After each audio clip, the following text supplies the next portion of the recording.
Welcome to the Snap UK podcast. It's time to look back on not so super Wildcard Weekend. Stop calling it that. Exactly. No more super. Super is gone. Because it was fucking ridiculous. So we don't have to refer to it as that anymore. I liked the super. No, you didn't. John really did like the super. I really did like the super. Super duper Wildcard Weekend. Yeah, I liked super Wildcard Weekend. So, yeah. But you also like to go to those club nights that were called Super Soaker Weekends. Different reasons, but yeah. Absolutely. Right. Well, there was 6 games to get to. We'll take it from the top and go from there.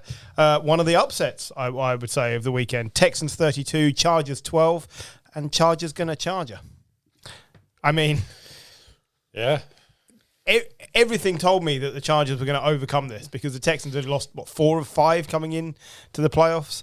And I'd just started to believe that Justin Herbert might not be Phillip Rivers 2.0. You can never just start to believe, and then this happened. the least clutch performance of his career. They still scar me when anyone says those words.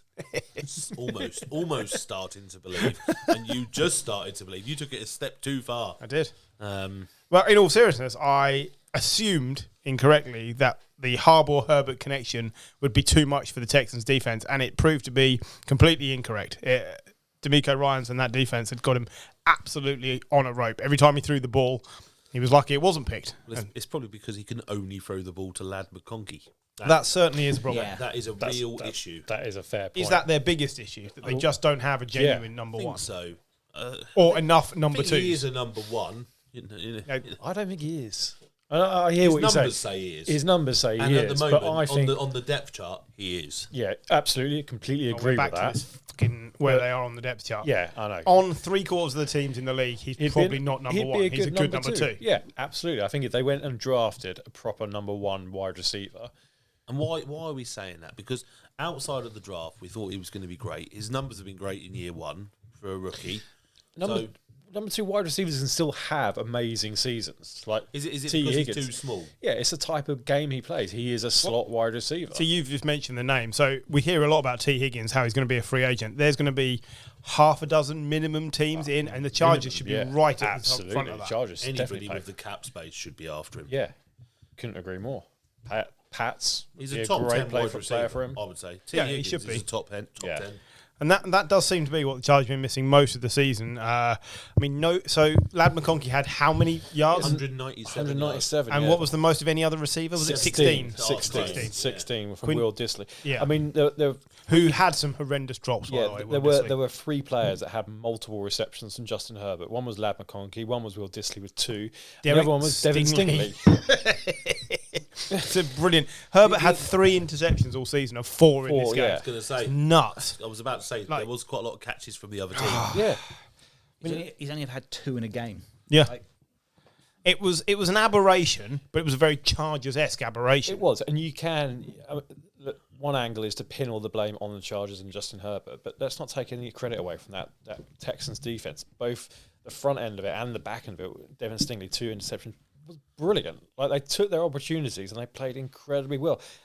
And I think the scoreline does flatter the Texans slightly, 32-12. It flatters the Texans' offense. Yes. Because halfway through this, it's 10-6. And it doesn't. Well, halfway through the first half, someone posted in our group, what time does the game start? Yeah, absolutely. You said it's been on for an hour, and Duncan replied, someone should tell the Houston offense. Yeah, that's exactly it. This is all. This victory for Houston is all on the defense. We don't need to jump forward. We're going to do that once we've covered these games. That's like a counter say you're about to jump forward. But can the defense carry a team that isn't operating well enough on offense? Because there were signs from CJ Stroud. Well, the Bucks took fucking Tom Brady to a Super Bowl. Our team was delivering very little on offense. The defense has pretty much carried Patrick Mahomes for the whole bloody season. So true. Like, yes, it can. The old adage, defense wins championships. Do you know what they reminded me of? The old Broncos. Yeah. Oh, and Peyton. Peyton Broncos. Manning, I mean, I think that's harsh. CJ Stroud, Seahawks. 282 yards, 1 touch, 1 interception. Like, he wasn't terrible. No, he's... Like, and as well, Peyton was bad. Yeah. And Nico Collins might be a top 10 receiver. There's no might. is. Yeah. If he could ever stay fit for more than 8 games, the guy is unbelievable. He fucked my fantasy league over this year by being I wondered injured. where you were going with that. You looked so angry. I was going, like, you fucked my sister. I was like, I was worried over for a minute there, yeah. Was it because I had my number 1 pick was fucking Christian McCaffrey. Number 2 was Nico Collins. Who was your number 1 pick then? And why was he fucking Christian McCaffrey? Yeah. But yeah, literally, they are like. It feels like they jumped too far ahead. Like it seems that like they thought they were further ahead than they actually were this off season. Yeah, we were bringing Diggs and. This is a perfect example of when you look at the score, when you look at the box score, and you look at all the stats. You look at that without watching the game and go, "Oh, that's a good game from the Texans." Yeah, 22 from 33, 282 yards, a touchdown, an interception, amazing. Watch that game, and for 3/4 of it, CJ Stroud is pretty absent. But CJ Stroud has got a game in him. Yeah. That is the I thing. don't disagree. I don't disagree with that. You wonder if he's one of those players who could play up. He's got a very high ceiling. Yeah, I agree. So playoffs he could shine. I think it's just we'll get onto it later. But the upside of CJ Stroud, as we saw last year, is so good. Absolutely. So if I was Texans fans from where they were sort of 3 years ago, 4 years ago, must be delighted. And with the Chargers, I wonder if Old Harbour just went, look, first year back, we're not where we're expected to be. Let's just go for it. I think he just went fucking balls deep. Yeah, slung it. Yeah, and I think he was just like, let's give it everything. And if it happens, it happens. And if it doesn't, we'll build again next year. I think we're further down this path than anyone thought we would be. I think when 2 years ago, the Texans were fiving Lovie Smith. That's what I mean. I think where they are is incredible. When you look at the game plan Jim Harbaugh had in Michigan, and he came to the Chargers, and everyone's like, "Oh, he's just going to run the ball. This is Justin Herbert's worst nightmare." Effectively, Justin Herbert's had a great season. He's had one bad game, and unfortunately, that one bad game has come in the most important game. Yeah, but it's not one bad game, is it? 2 years ago in the playoffs, he was dreadful against the Jags, and we get on the backs of Lamar. Josh Allen's had some stick, big name players for not turning up in the playoffs, and Justin Herbert has twice failed to turn up massively in the playoffs. It does sometimes take good quarterbacks 2 or 3 times to win playoff games. I heard Josh Allen took years to have this Peyton Manning. This playoff monkey on their back. Yeah, and, Steve Young. Yeah, I think they can't all be Eli. This far into his career, there was a thing going around saying Lamar has as many playoff wins as Peyton Manning did at the same time. Age, Like, it's not. You don't have to win it all straight away. We get drawn in by someone like Patrick Mahomes, who turns up and basically crucifies everyone for a bit, or Brady, who won it. It was his first full season as a starter. That's not the way. No. But you'd want to see progression from Herbert, and in these big moments, he does remind you of Phillip Rivers, and that is a problem. Like, he's gone all season, and the team's been much, much better than anyone thought. And I love what Harbaugh's done.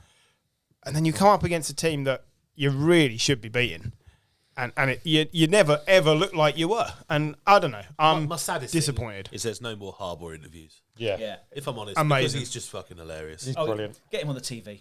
And we should never have Fuck got rid Brady of off. him at the Niners. No, we shouldn't have done that. Trent I loved Baalke's him. Trent Baalke's I fault. loved him at the time. He's fucking hilarious. I would point out my hatred of Trent Baalke will live forevermore. Would point out 2 receptions, 22 yards for Robert Woods in this Fuck game. off. He lives on. Well, we're going to get to players that I've loved that you don't like. Is that a list? Is that a thing? Well, I've done no homework. There's a few that have cropped up. He was good at times, Robert Woods. Yeah, he was. Stop sucking him off. Great. That's all I'm saying. Just saying he's not the 15th best receiver in the league. No, he's not anymore. What did you say it was? 97? 270 hundreds, It was pretty poor. John's looking it up. John sent the picture. It was like 273rd or something. He was pretty rancid this year, I grant you. Okay. So, moving on. Ravens 28, Steelers 14. Did anyone think this wasn't going to be the case? Really? Yeah. You thought the Steelers were winning? This was one of my... Well, you've always got to pick a surprise, haven't you? And I just wondered if the defence could have one of those games where Lamar just gets closed down. And I know he's got Derrick Henry now, but it's divisional. It's a flip of a coin. I think the frustrating thing is the Steelers... Is Mike Tomlin the new Jeff Fisher? Oh, shut up. Oh, well, now's a good time. Let's have this conversation. No, So- because he doesn't win playoff games. I think that's harsh. Now, I was sitting at home thinking, For how long? If Mike Tomlin was in soccer, he would be Arsene Wenger.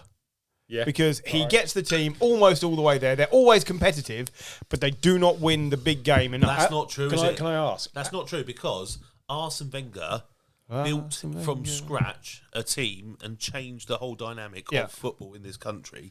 And then he couldn't maintain that progression. Once he'd run out of ideas, it stalled. Right. Whereas Mike Tomlin took over a team that was already successful, maintained that success, and then has been really consistent and managed poor rosters at times. I was going to say, He has, so he's, No. he's managed players up, but he has still only delivered. outside of TJ Watt, name one player on the Steelers team that you really want to take on your team. And I get that, but that's his Smith. decision, Sorry? isn't it? Hi, Smith. Isn't that not his decision? No, that's not his decision. That's a It's GM. not- so I was saying to GM John and earlier- personnel How much power do you decision. think I he's will. got? I would also say on the Wenger comparison, the first trophies Wenger won were built on the defence of George Graham, and when Wenger it came push to shove, Wenger got to finals of various Finished second in the league a lot. Yeah, finished second. He also got to the Champions League final. He lost. He got to the UEFA Cup final. He lost. There is a Tomlinness about. So who's the NFL equivalent? We were discussing this earlier. of The pre-existing Mike Tomlin, if you like, was Andy Reid at the Eagles. Oh yeah, all right. Just like, what do you get? 4 consecutive championship games, Yeah. no wins. And eventually the Eagles went, we have to change something. Now, if we go to the Stefanski comparison, if Mike Tomlin was fired today, how quickly would he be snapped So up? quickly. Yeah. Absolutely. He'd be And I'm not literally. There taken is within no a one second. better to replace him. I'd say the biggest issue is he's so good at getting Average performances players, yeah. out He of doesn't average get good players, players. that he then fucks himself over for the draft. So Yeah. they're never in a good position to get a decent quarterback. They've almost got the a front tank office. here. Yeah, the front office is a little bit too cheap it. to pay for a decent quarterback. Now, that's what's missing. Russell Yeah. Wilson has 16 touchdowns Yeah. this season. Like, they need a 30-touchdown quarterback that they haven't got to swap in and out with someone else. Now they have made He bad. came back to his mean. He did. He Yeah. did. Russell Yeah. Wilson. So he had a He really had a good positive jump, yeah. comeback, and then he regressed back to who he He was is now. poor in the end of the And season. he was a perfectly average NFL Yeah. quarterback. And so yes, he wasn't like completely washed up like I said he was, but he's not the Russell down. Wilson he was. And I think the Steelers have been great at judging wide receiver talent in the draft. They've just been terrible at quarterback. Like Kenny Pickett. Kenny Pickett, John, I was saying to John earlier, he's low-key one of the biggest busts in the last 10 absolutely. years. Like Like, they passed did on nothing. Lamar Jackson, remember? Yeah. As well. But they draft people and lose a lot of people as well. They move on from them. move They're on very, from move loads on of from I actually people. don't mind that. I think if it's not working for you, move on. Yeah. They didn't hold on to Kenny Pickett for 4 the years and say, people- we might get so, something. But what I mean is when they do get these late round, first round picks or mid first round picks, half the time they're using them on wide receivers and tight ends and running backs that aren't that good. So there's some bad drafting going on as well. I just agree. think, No, like I I say, agree completely with that. Soon there will be this thing where it says you get to 500, but what more? When are we going to? Because at the end of the day, there is one prize everyone's looking for. They're going to struggle in that division with the Bengals and the Ravens to win that division. So then you're looking at them trying to get a wild card spot every time, going on the road every time. So they're going to struggle to progress. What's their plan? I suppose will be the question, because they're a very good, calm, sustainable. Their performance level is sustainable. That's why it is what it is. Yeah. And that's the problem, because it's both good and bad because of the system for the draft. An interesting thing with Russell Wilson, like his numbers, given the 11 starts he had this season, are pretty much exactly where Russell Wilson's always been. 63% completion percentage. The yards are fine. He had 16 touchdowns and 5 picks. Like, the percentages are good. The noticeable massive drop-off this season was his longest play for a touchdown was 46 yards, which is the best part of 20 yards shorter than any other season. Because the Steelers lack explosiveness. Yeah. we did. Like, What they- about his rushing yards? What about his rushing yards? They must be down. He doesn't Sure they move are. the way Yeah, he does. I don't have that in front of me. I just have his passing yards. But But he must be way down. But the point is, he doesn't. There's nothing to take the lid off of an opponent, And that's what you need against a Ravens or a Bengals is you've got to be able to open them up and make them play differently.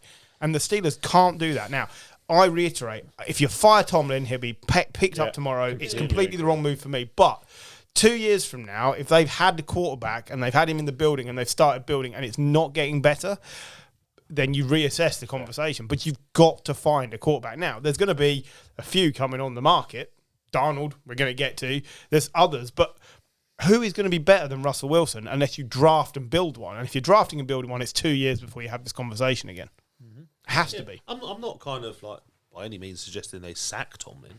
I just think that, again, the performance level has just middled out. It's just plateaued, hasn't it? Which is disappointing because, I don't know, 6-7 years ago they were, really a force, and now the defense at times looks to be a force, but it can't do it all year. The defense needs to make sure opposition teams score less than 20 points, otherwise that team's not got a chance. Yeah. That certainly is true. They spend how much of their cap do you reckon is on defense? 70%. So money wise, what's the cap, about 230 now? Yeah, I'd say probably about 120, 130 million. It's $140 million. So yeah, I couldn't. Yeah. So it's insane that as well. Most teams are around 75. They are double. Yeah, and that's because it's always skewed by the quarterback, obviously. Yeah, but they have two high-profile quarterbacks who other teams are paying for. Yeah, and I don't think that Wilson will be there next season. I don't think either will. If anyone will still be there, it will be Fields. Yeah, I think Wilson. What did I say to you earlier about who I think, like, if they could get him just for one season while they develop a quarterback, so not Justin Fields, you bin him, you draft someone, but you have a bridge. I wouldn't keep Russell Wilson. No. I'd go and ask Aaron Rodgers to come and play for me for a year. Because why not? Russell Wilson isn't going to improve. Aaron Rodgers was actually better this season. I get that. I think Aaron Rodgers might be back at the Jets. I don't. No, I don't. Well, that might depends. Before we move on, Mike Tomlin's been at the Steelers 18 years. Yep. In 18 years, he's 8-11 in the playoffs. Of those 8 wins, there were 3 in 2008, 2 in 2010, 2 in 2016, and 1 in 2015. There are none since the wildcard round in 2017. That's why I just said he doesn't win playoff games. And this is the knock, but they have to draft someone and development, which means it's a 2-year project. Yeah, I mean, let's face it. End of his career, Ben Roethlisberger wasn't the Ben Roethlisberger that won Super Bowls. That last 3 years, But you describe him as a thumb. Yeah. Oh, but he could throw a ball. No, he could, but he regressed, not dramatically, but over a course of 3-4 years, he regressed. They didn't make the move to get rid of him. They should have done. And that's when they should have brought in someone new. They could have in the pocket. Same as the Pats Good with in the Brady. dog. Same as the Broncos with Peyton. Could have drafted There were Lamar no Jackson. succession plans for these players, and that's a problem.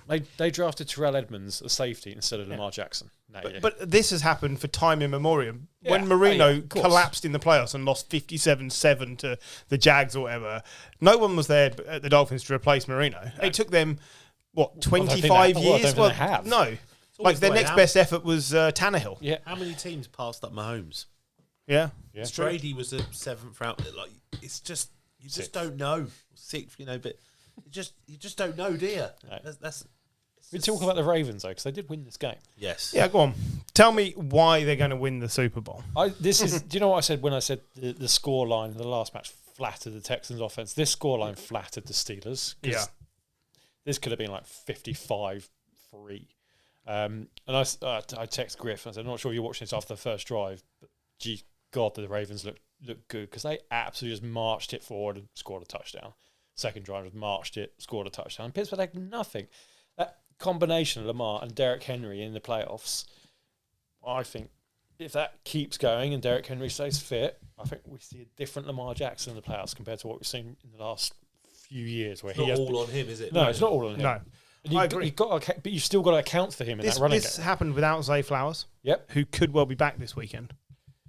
Saying that, I mean, the tight ends, there wasn't much passing anyway because they didn't have to. No. Derrick Henry chalks up 186 yards and 2 touchdowns. Like in playoff football, Is he the best free agency signing of the season by some distance? Oh yeah, absolutely. Well, Saquon. Offensively. Yeah, well, but this is what I mean. Like, as what they've done for the team, would which team has benefited more from their free agency running back? Remind John. No, but I think the Ravens have made a bigger leap. That the Giants let Saquon go on a free. I think the Ravens have made a bigger leap by having Henry. I think the Eagles would still have been a good rushing team. They probably would have bought someone else out. Saquon's got all the plaudits because it's a 2,000-yard season. Absolutely. But Derrick Henry. I was trying to work out if John was looking for the Samaritans number, but working out how many minutes into the podcast it was since it got mentioned. All right. Okay. Do a sweepstake each week if you want, John. You look at the two rushing. The Baltimore had rushing yards of 299. The Steelers had 29. Yeah. And that would annoy me, by the way, if it was 299. I'd be sending someone out there just to rush for a yard because that would really feck me off. Or at least I'd be like, come on. Yeah, it would. I'd be like, come on, what are you doing? Someone needs one biscuit in the pack. Derrick Henry, 7.2 yards a carry. Yeah. What's Saquon on this year? Ridiculous. I don't know. It's just heaven to John Harbour, though. It's just how he wants to play the game. Of course, yeah. Well, don't forget, when they won the Super Bowl, they had the lesser-mentioned Ray Rice, who went on to be a very naughty man. But, he was a bulldozer. He just ran the ball at us, That's what they need. Okay. There was a blowout, a massive blowout this weekend. Bills 31, Broncos 7. So disappointed. It was the one we could really watch and one enjoy. we all watched. It's like, this is shit. Now, before we wade into the pros and cons of both of these teams, I will point out, if you'd have handed this to the Broncos at the start of the season, they'd have taken it because no one expected them to qualify for the playoffs. Bo Nix has been everything they could have hoped he could be. Sean Payton is Sean Payton again. And we saw it in this game. Yeah. This is this season is he does dress like a poor Elton John impersonator, but I like what they're doing. And if you're saying, well, the Chargers have progressed and the Texans have progressed, the Broncos have made a massive leap. So I finally just watched the touchdown. I was going to say, has anyone seen the Bo Nix touchdown yet? Just watched it. Oh, it's a lovely throw. It's brilliant. They did not replay it on any of the coverage. It was crazy. It's so annoying. I did just literally watch it on my phone. But it's very good. Worth a watch. When I said I thought Bo Nix would be offensive rookie of the season, this is what I was talking about. It's not all about scrambling ability or passing ability, it's the maturity. And at no point did he put his head down in this game. They were just completely outplayed, and that's fine. But all season, as they've progressed and they've built up, and Sean Payton has taken to starting with the ball in games if they've lost the previous week, so Bo Nix can get straight back into his rhythm. And everything about them just clicks. And I really like it. And it's a bit like watching Peyton Manning to some degree. He's marshalling his offense already.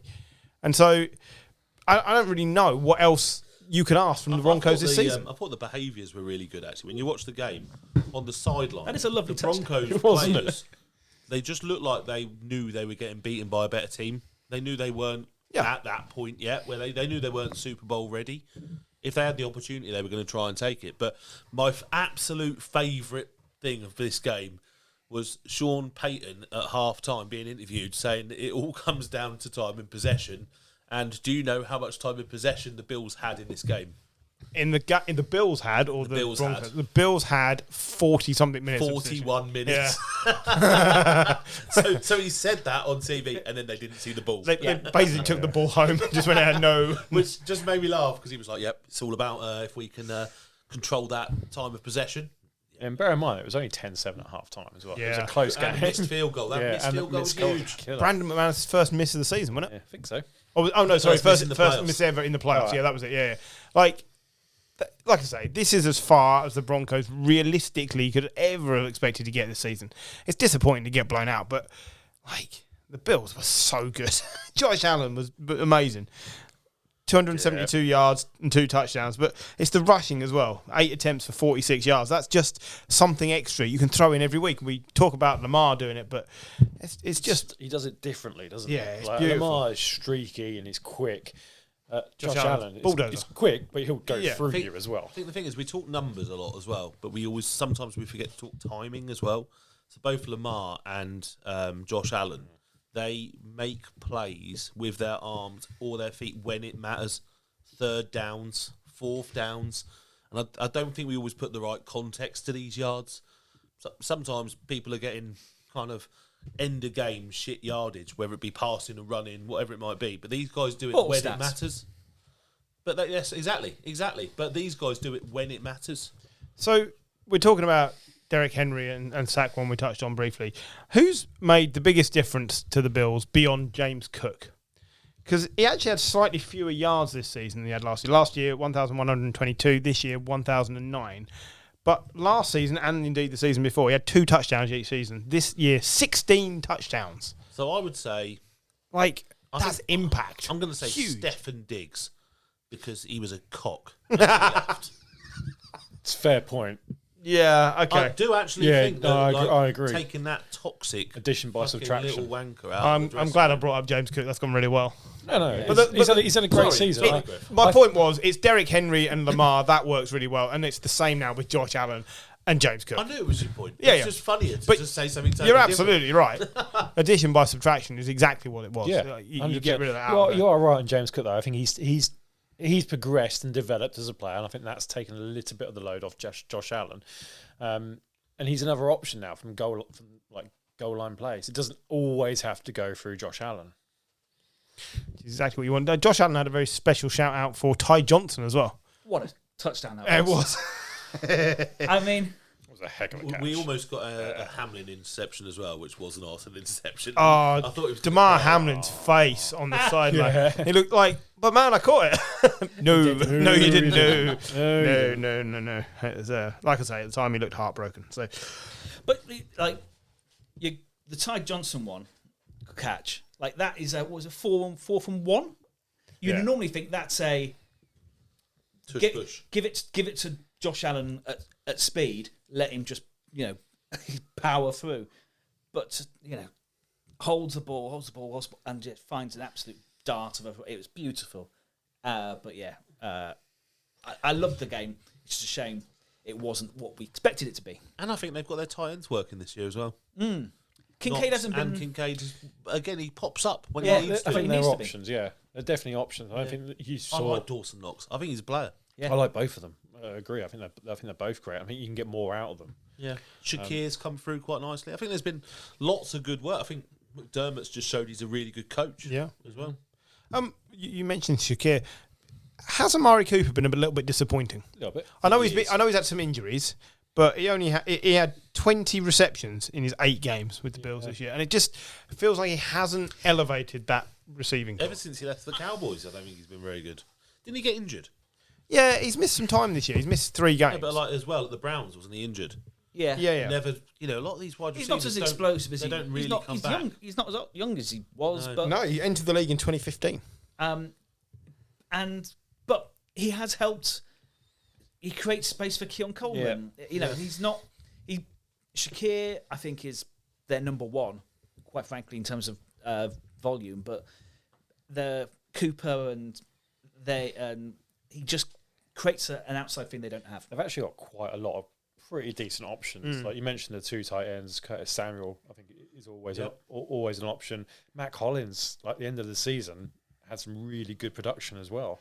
Experienced pros as well. Yeah, some of these absolutely. guys. And then I think Keon Coleman, the rookie, probably not had as Shows explosive. flashes though, isn't he? Yeah, it's probably not been up there with like the Brian Thomas Juniors of the world, but he's looked decent. Nothing wrong with him.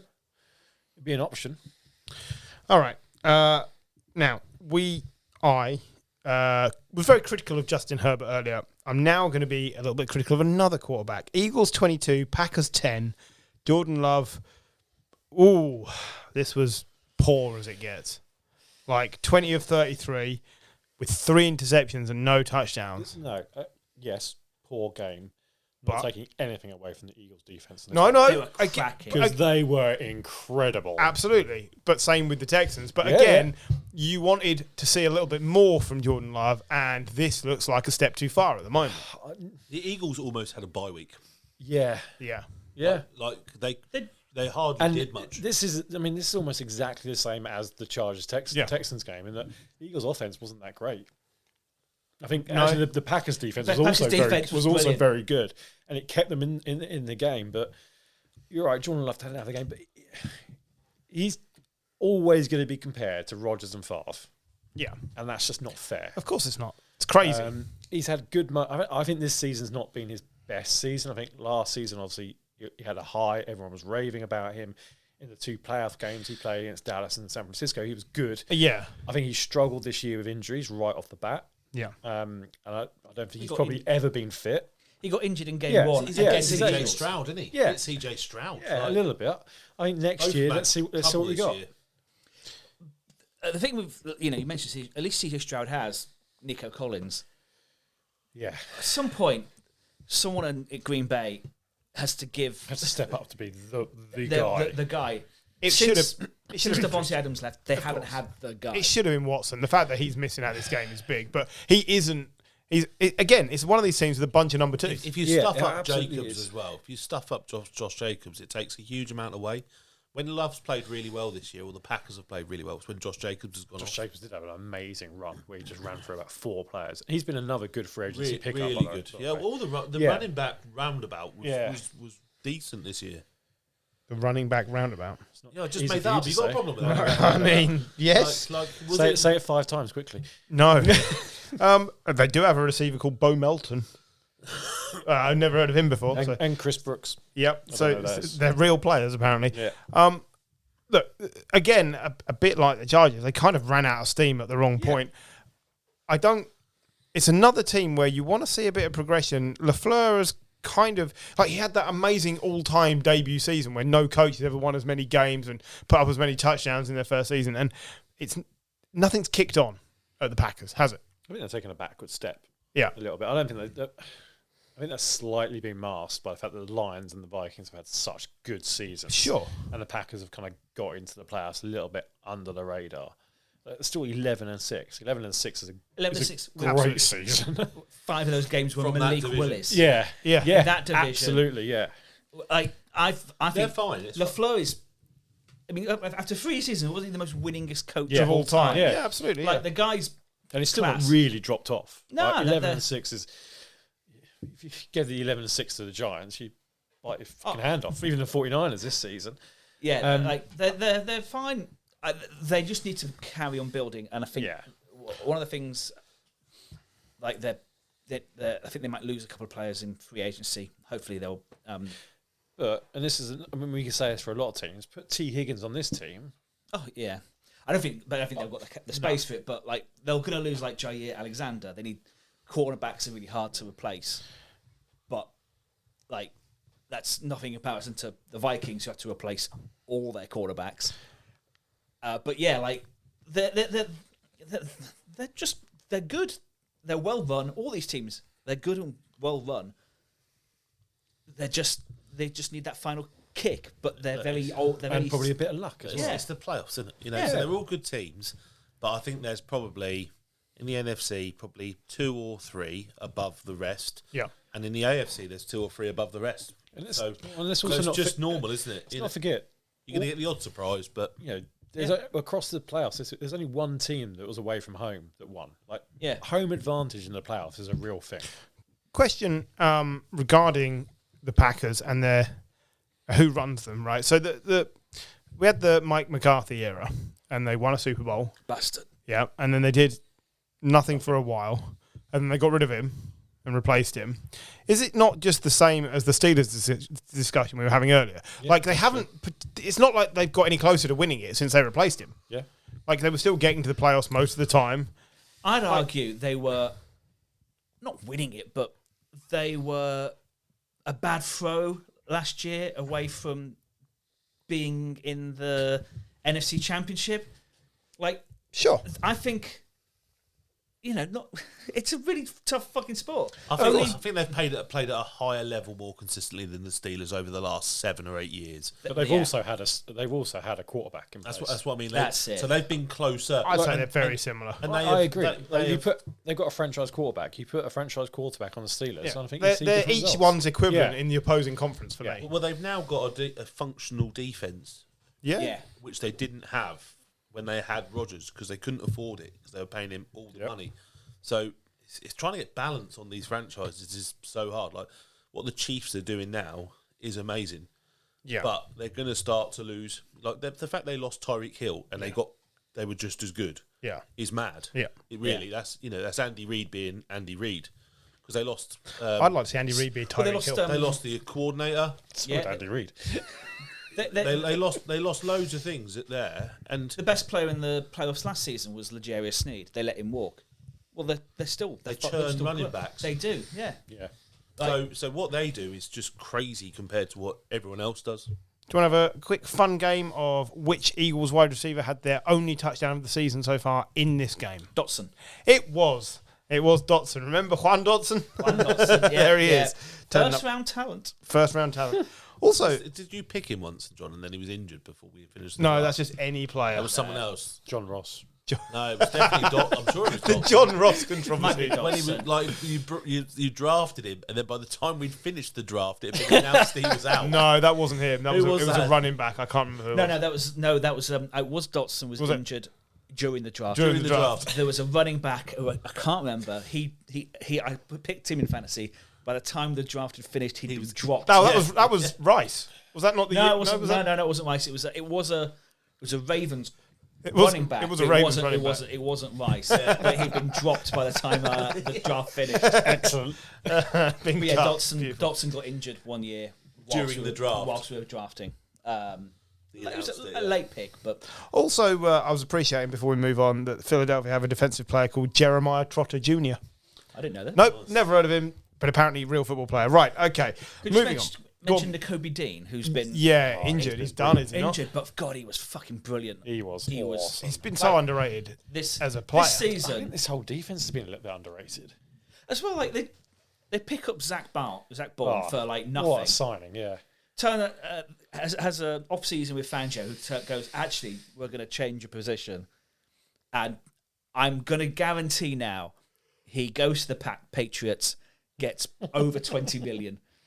Because he's a linebacker and Vrabel can't resist a high-paid linebacker, but he deserves all the money he can get. He's been absolutely astounding. If he's going to be any good, we'll pay him. Yeah. Right, let's talk about the closest game of Super Duper Wildcard Weekend.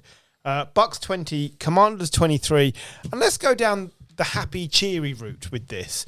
In that the Commanders are actually a fun team that are building for the future, and this is comfortably the best Commanders / football team / Redskins team that we have seen in the time we've been watching the NFL. This is definitely the best Redskins team we've seen since we started properly watching the NFL. Yeah, by a mile. I think Dan Quinn went full Dan Campbell.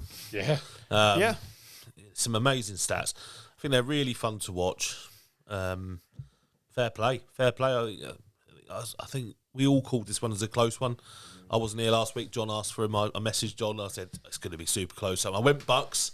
I also went Bucks. Just because they were at home. I went Bucks. And it was a doinked field goal that won it in the end, wasn't it? Did I get Commanders? You can't get much closer than that.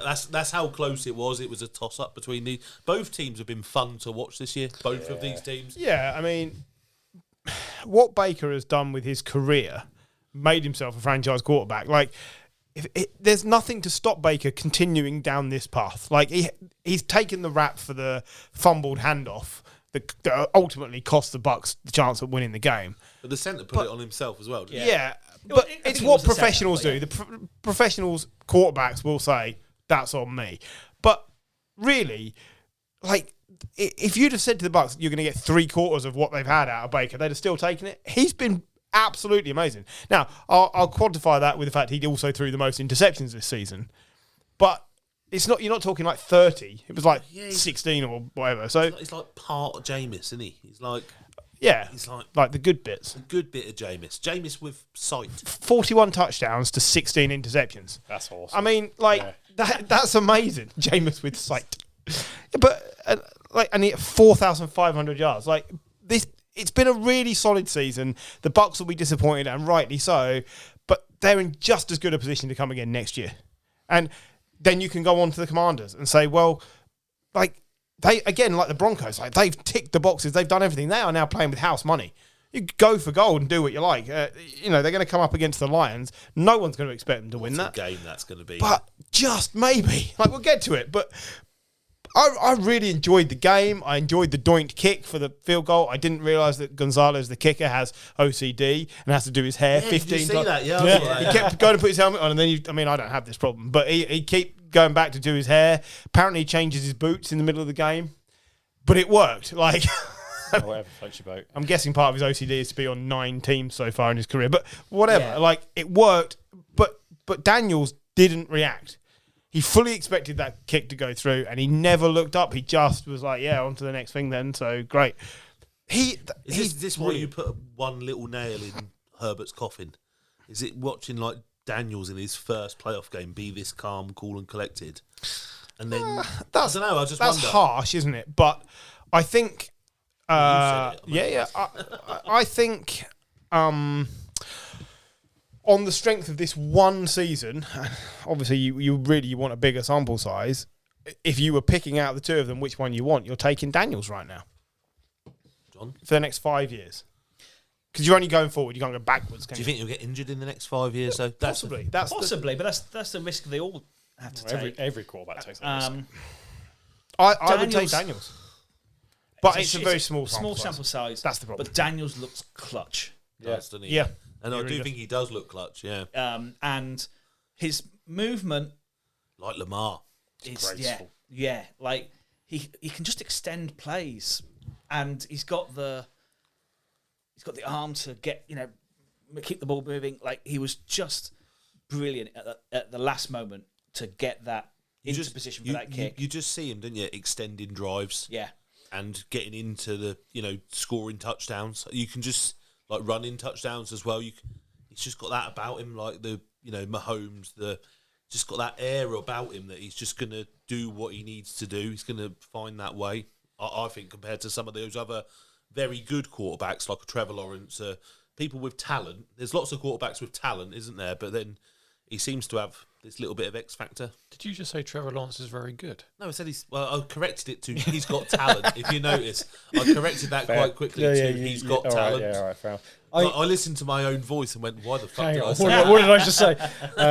I think he makes, for the first time in a long time, he makes Washington a destination where free agents are going to want to people go. will be You see queuing the up. fans. The fans are going crazy. Exactly. Good, Suddenly- they've had nothing to watch for 25 years. Suddenly, Like Kirsty's dad is watching again. Like he'd stopped watching the NFL. Oh, yeah. suddenly Did he jump out of his seat?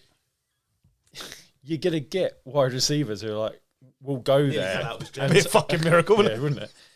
You're going to get wide receivers who are going to go there and not expect to get paid shit tons Yeah. of money to be passed through. You by get the an winner's average discount. quarter. Yeah, you get a winner's discount. What was Ayuk's there going, why the fuck didn't they force this what favourite was wall? what was the stat that you put out about turnovers and punts for Jaden Daniels? You He's remember? he's had 3 games now where The team has not punted or turned over the football. So 3 career games. That is more than the combined careers Yeah. of Tom Brady, Joe Montana, Peyton Manning, and Patrick Mahomes. Because who no have one 2. else has done it. No. And some of that is on Dan Quinn. Yeah. Fourth down. And There are you get- 42 combined games with that since 1950. Yeah, it's ridiculous. And he's got 3 of them already. Yeah. It's mad. You just wouldn't want to play him. You mentioned Dan Quinn. I like the way he's running. Like he seems to have just gone all Dan Campbell and Sean Payton on us. Is it He's time learned, Is it time though for move on from Todd Bowles? Not on the strength of Not on this. this. He's- No way. No. I'm just saying his clock management is the worst I've seen since that Chargers coach got Oh, fired. yeah, Brandon Staley. Brandon Staley. No, Yeah. the one before him. Anthony Lynn. Anthony Oh, Lynn. See, Lynn, Well- the running backs coach. Yeah. Like his clock management is poor, and that does cost. It does, yeah. He is a flawed head coach.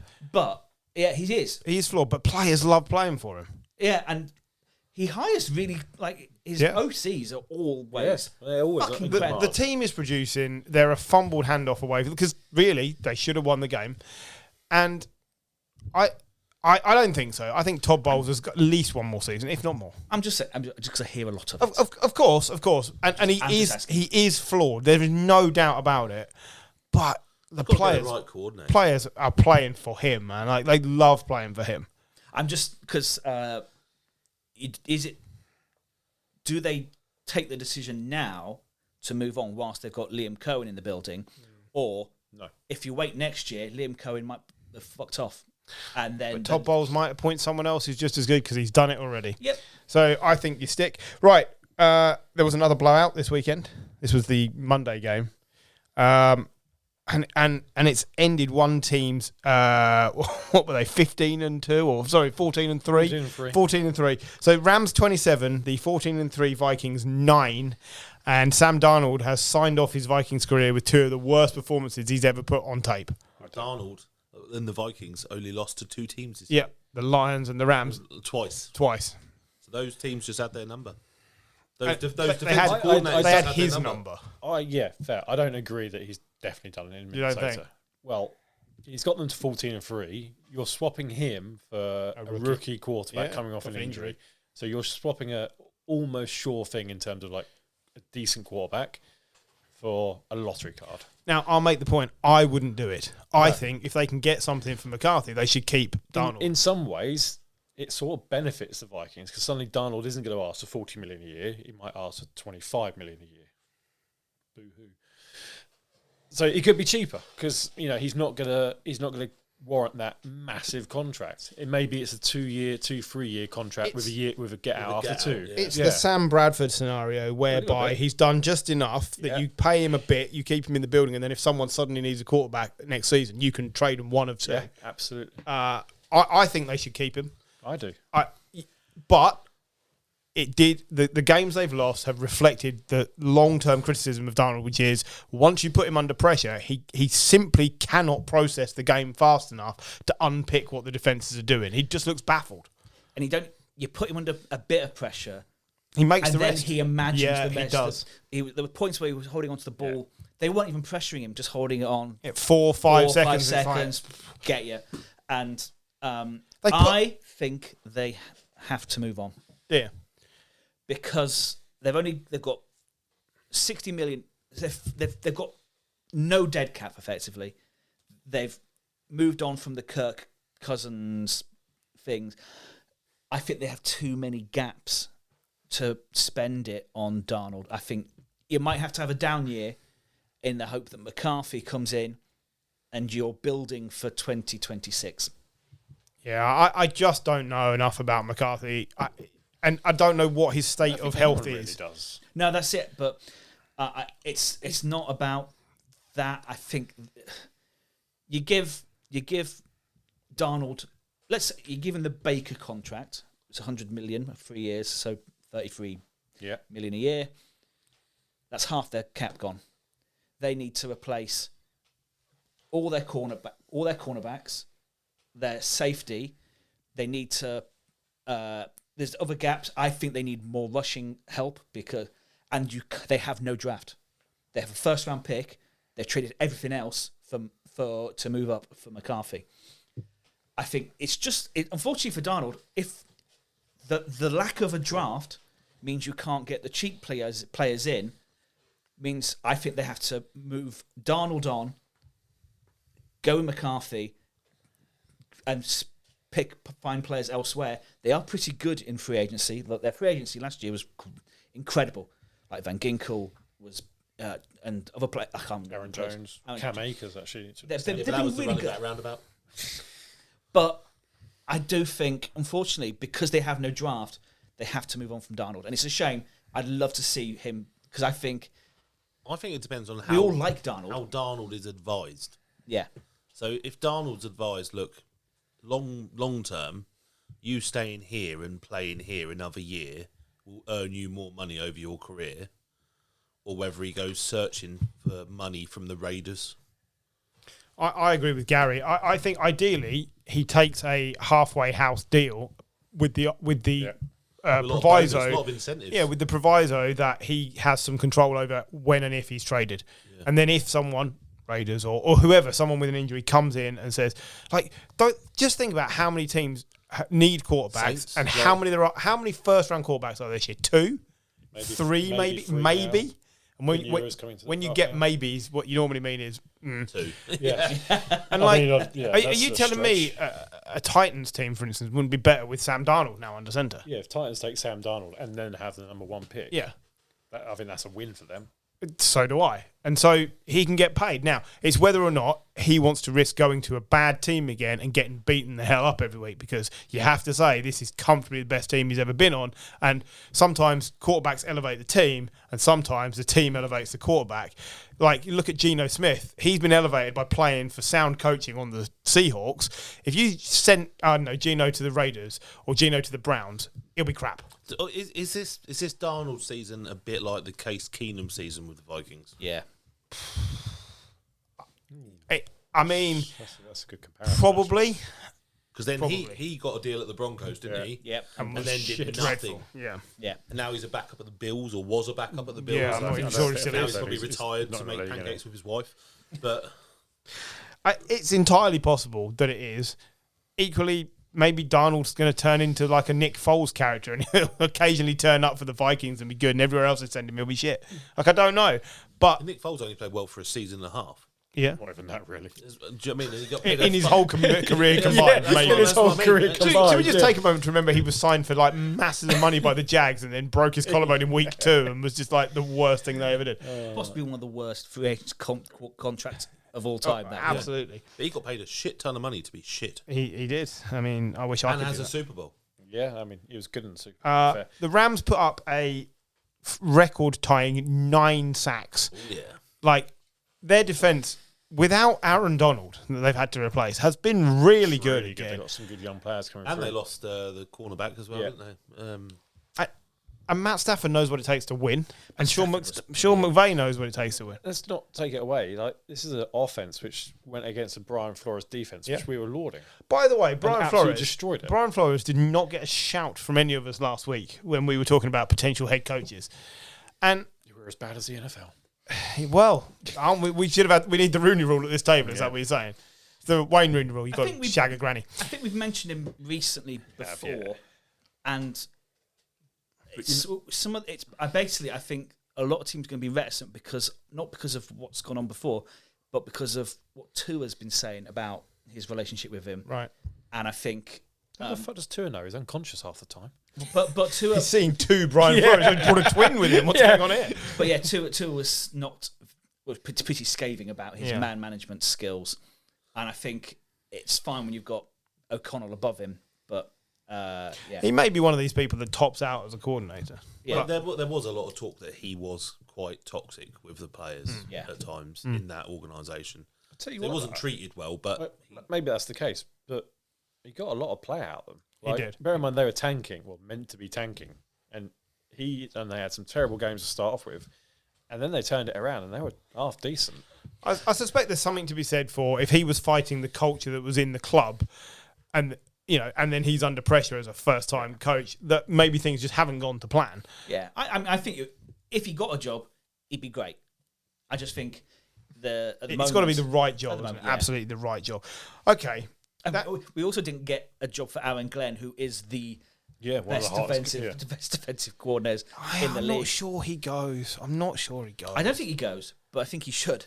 I keep seeing him interviewed, and I just think he's a really impressive bloke. Quickly, does the Rooney Rule really work? No. Is it something? It's It's too easy to circumvent. Is it something that they don't even have to do it. It was now. as of its time, and it was well intentioned. Well intentioned. But is it time to rewrite this? Yeah. Because effectively, there are coaches out there whose names come up every season, and whether you like it or not, they're basically being interviewed because they're black. I think because you want them. I think you almost need to go not the other way, but the rule that exists. What is the other way? Do tell me. We're not going to interview anybody. I think you got to look at what teams like the 49ers have done to take advantage of the fact that you get draft picks for developing coaches from an ethnic background. I think that's the thing to push, because if you get them coming into the coaching cycle, if you develop them and make sure they have a fair entry to get in, rather than hiring Josh McCown, for example. I know it's not so on Josh McCown, but he literally went from quarterback to a coach straight away. It's like, hang on, you've done fuck all else. I think that, and then encouraging teams and rewarding teams for developing coaching talent that way, I think you'll get more applicants naturally. And I think we're starting to see that. Mike McDaniel is one. Robert Saleh. Strangely. Yeah, Robert Saleh, Is D'Amico anything Ryans. likely to all come through change that. wholesale until you get more minority black owners? I mean, Because we're a long way off that, I think. we are, but it's happening a little bit in the NBA. You've got a few more groups with majority black. The NBA is partners. much better at it Absolutely. than the NFL. Absolutely. There's always They been are. a lot Yeah. more black coaches and people in higher positions in the NBA than the NFL.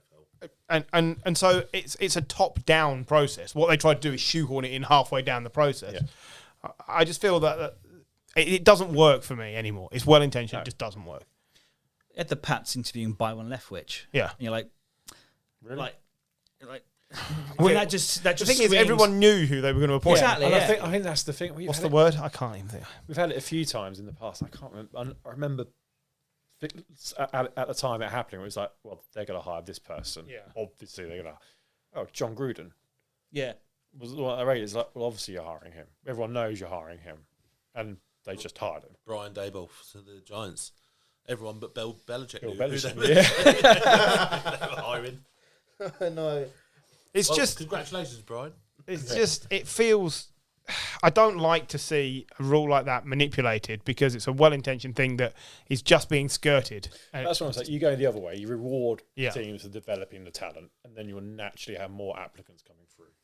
yeah, because you don't want to see like someone like Le'Veon Bell given an interview just because he's black. Like, because no one's employing him as a coach, are they? but exactly. but it's that easy to circumvent. Just get him in the building and go, yeah, we interviewed him. It's Eric Bieniemy, isn't he? He was Bieniemy, that's the one I was always thinking. trawled Yeah. out for interviews, and it's like, And now he's nowhere. no. He went to college and got College, fired. yeah, Did he yeah, not get fired in his first season? Didn't do very well. No. But we didn't really touch enough on the Rams. All I Go would on. say on the Rams is I did say I thought the Rams would win this to John because there's only two quarterbacks and coaches in the playoffs that have won the Super Bowl that know how to do it. Yeah. And that is McVay and Stafford and Reed and Mahomes. And when the Rams get hot, the Rams get really hot, and they have assets, don't they? Careful. Talk about hot in LA. Like, You know, man, you're heartless. But with Puka Nakua, with Cup, they've got some pieces. some players, yeah. I think we've got to just watch the Rams, and they are. If you look, a lot of the time, like say the Brady Bucks win, they weren't great all year. They kind of built through the year. The Rams started slow, and could they peak at the right time? here you go. I don't want to fan the flames, but there should be here's- some hype behind them. Here's why I mentioned the Steelers earlier. Steelers are spending $139 million on defense. How much are the Rams? Not very much. So I'm going to go 40 million. 65. They're spending $100 million less on defense than the Steelers, and I'd argue that if you go compare the Rams were incredible on defense. Yeah, and you look down their roster at their defense, and like, there's a lot of young players. There is no Aaron Donald anymore. There is no Jalen Ramsey in there, but like, they've got there's a lot of Jared talent. Verse. Yeah, Jared Verse is a first round talent, so he contributes a lot of money. He's Yeah. probably most of that. Brandon cap. Fisk was the second round pick. Yeah. He's had a good season as well. Like they're just, they for years they were building through trades and free agency. They flipped it, They've gone, and it turns out they're just really fucking good at that as well.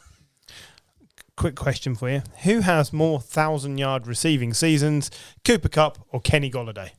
Both drafted in 2017. Cup spent a lot of time injured, and he's had was injured a 2 or lot, 3 yeah. stellar years, and I'd say some 700 years. He didn't break out straight away, so I'm going to go with fact that you've raised this, I'm going to say Golladay. Golladay. Yeah, it's 2 each. But the like it just amused me. I saw that and I was like Gary said, and then you start thinking, well, Cup hasn't finished like half the seasons he started. Yeah. Golladay's been around, but because he barely fucking plays, he Well, he didn't kick off massively until kind of 3 seasons Stafford in. arrived. Yeah.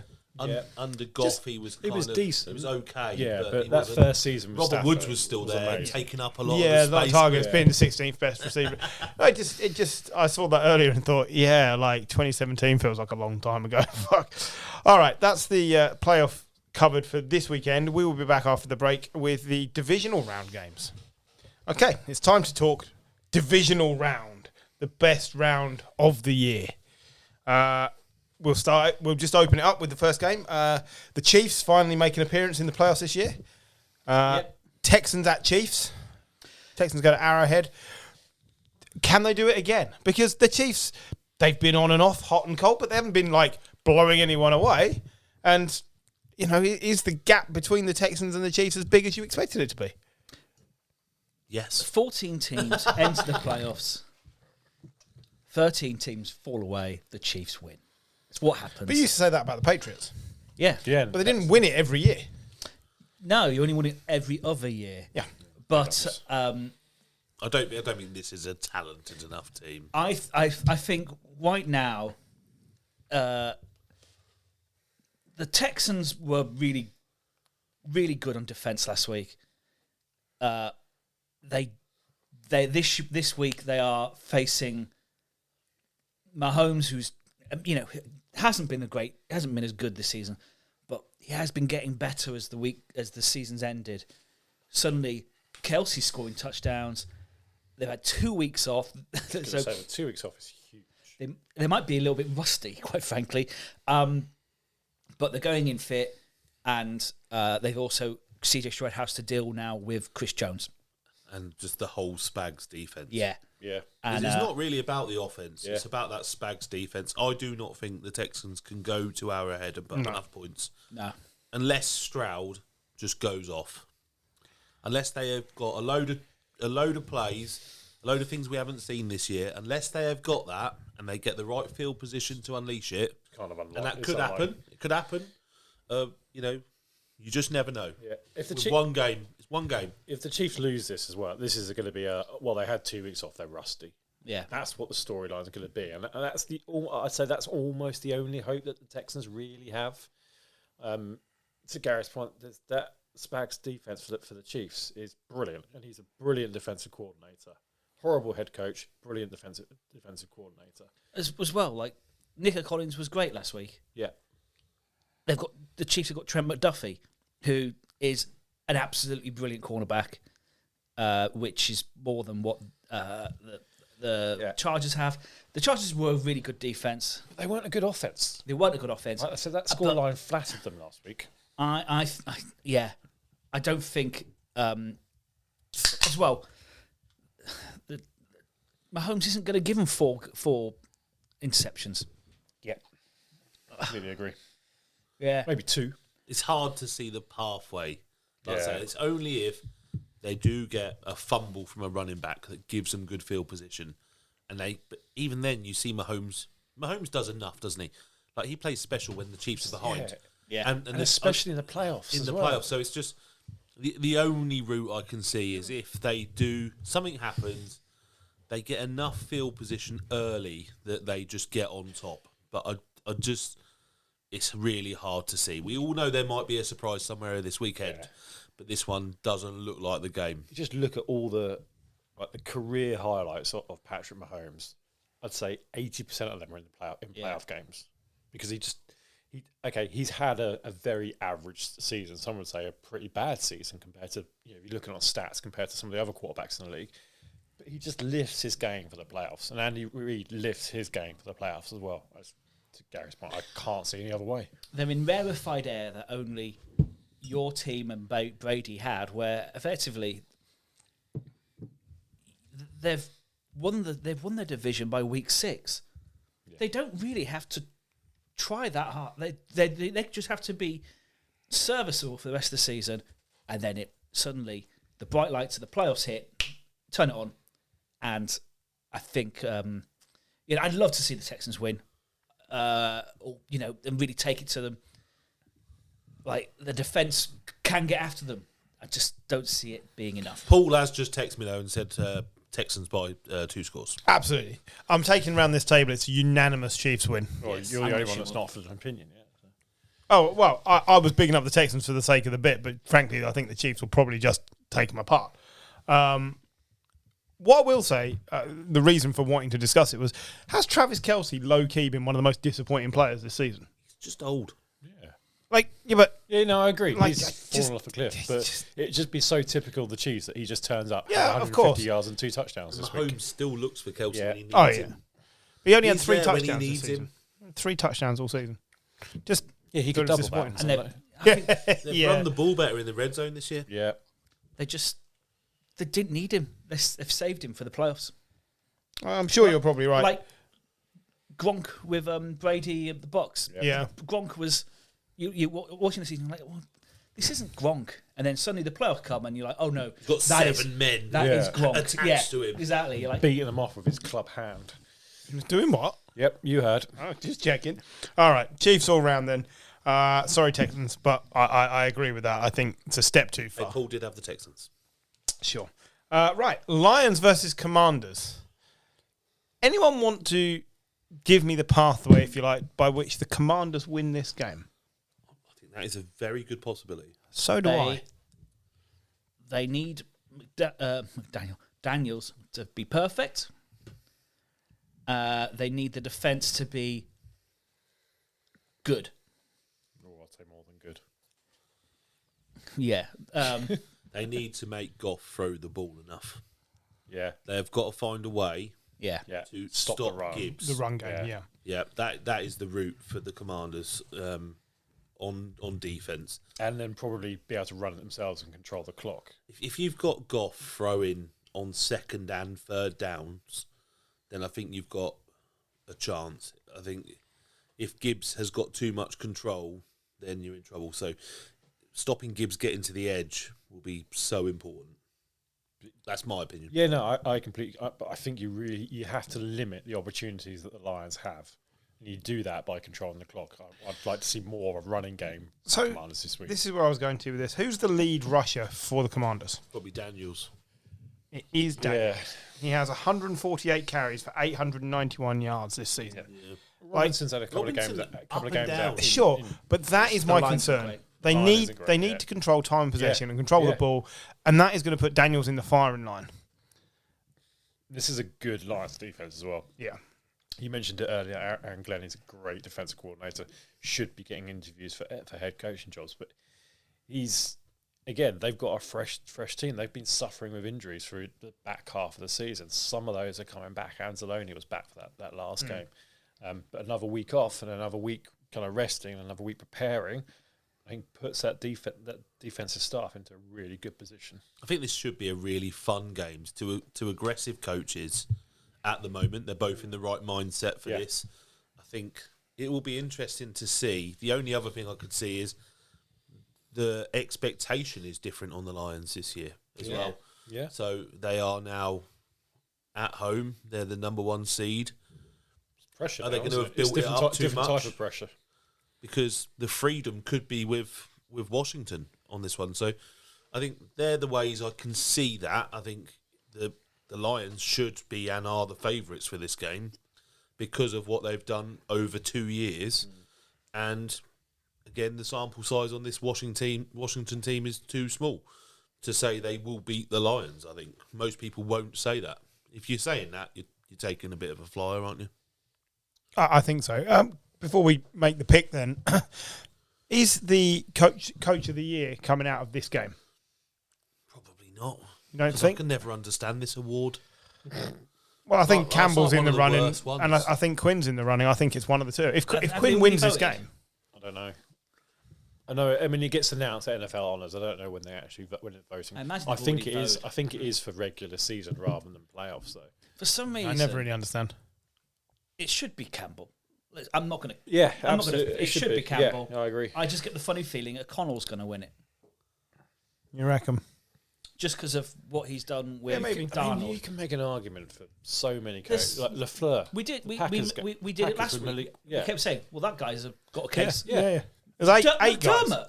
Like, Jim we- Harbaugh. We said that McDermott started the season on the hot seat. Yeah. Yeah. Tomlin has got.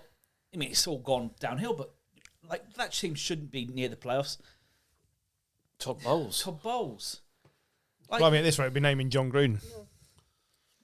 You can make arguments for all of them. I think. I think there's about 8 Li- coaches. Yeah, who can make It's an about argument. eight. but I'd say the Lions have genuinely dominated this year. Yeah. Okay, they've had a couple of losses, but very few teams are going into the playoffs unbeaten. I'd have it between the Bills. I'd have it between McDermott and because he's not even mentioned. No, Yeah. I'm not sure about that. But I think I agree. I think it should be Campbell. It should be McDermott or Campbell, and I think he's had to deal with more. Yeah, I think it'll go to Campbell, but Quinn is one of my other real high picks, just because no one expected this. Okay, round the table, Gary, who's winning? Oh, why me first? I'll go first. Lions. I'm also taking the Lions home advantage. Washington. Okay.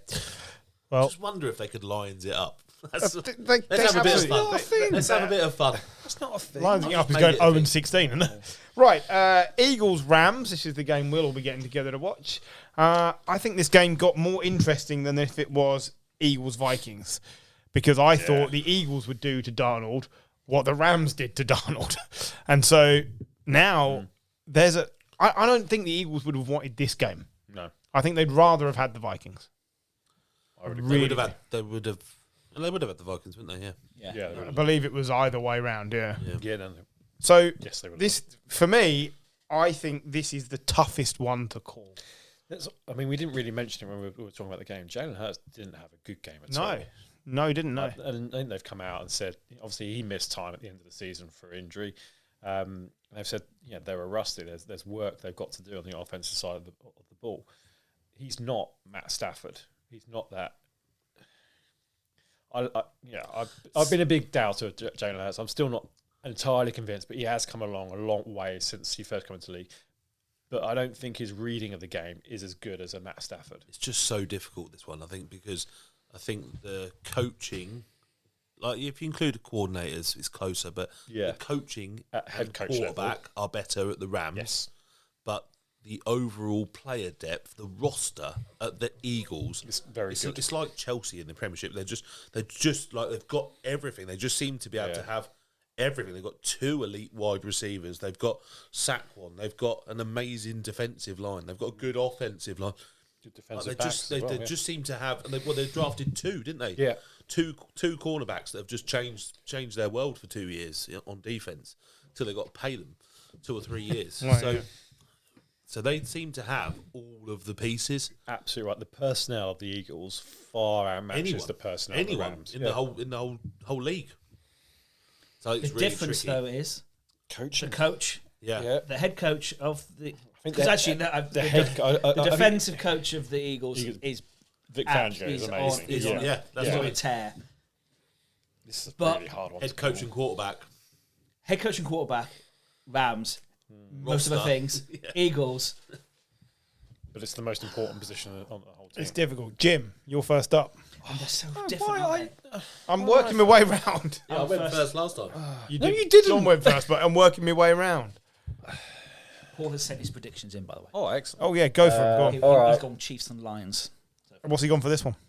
Eagles. Yeah, I'm going to go Eagles.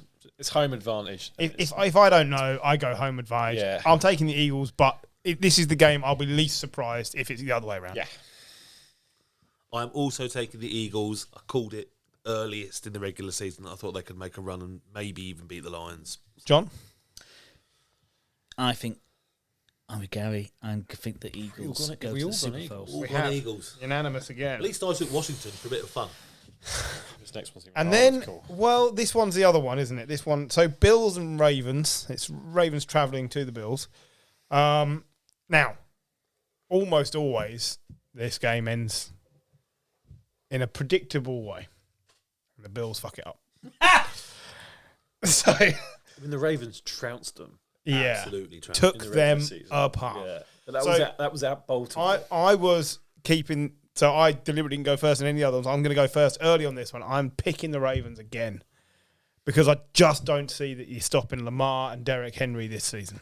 So now you can talk about the game however you like, but I am picking the Ravens because I just think it's their year. The Ravens have had 1 or 2 games this year where they've sucked. Where they've sucked, and they've mainly revolved around Derrick Henry not either being run enough because they're behind in games they've gone to the pass, or they've just not run him enough. Like that same way that Gibbs was the key for the Lions, and stopping Gibbs is the way that the Commanders can win.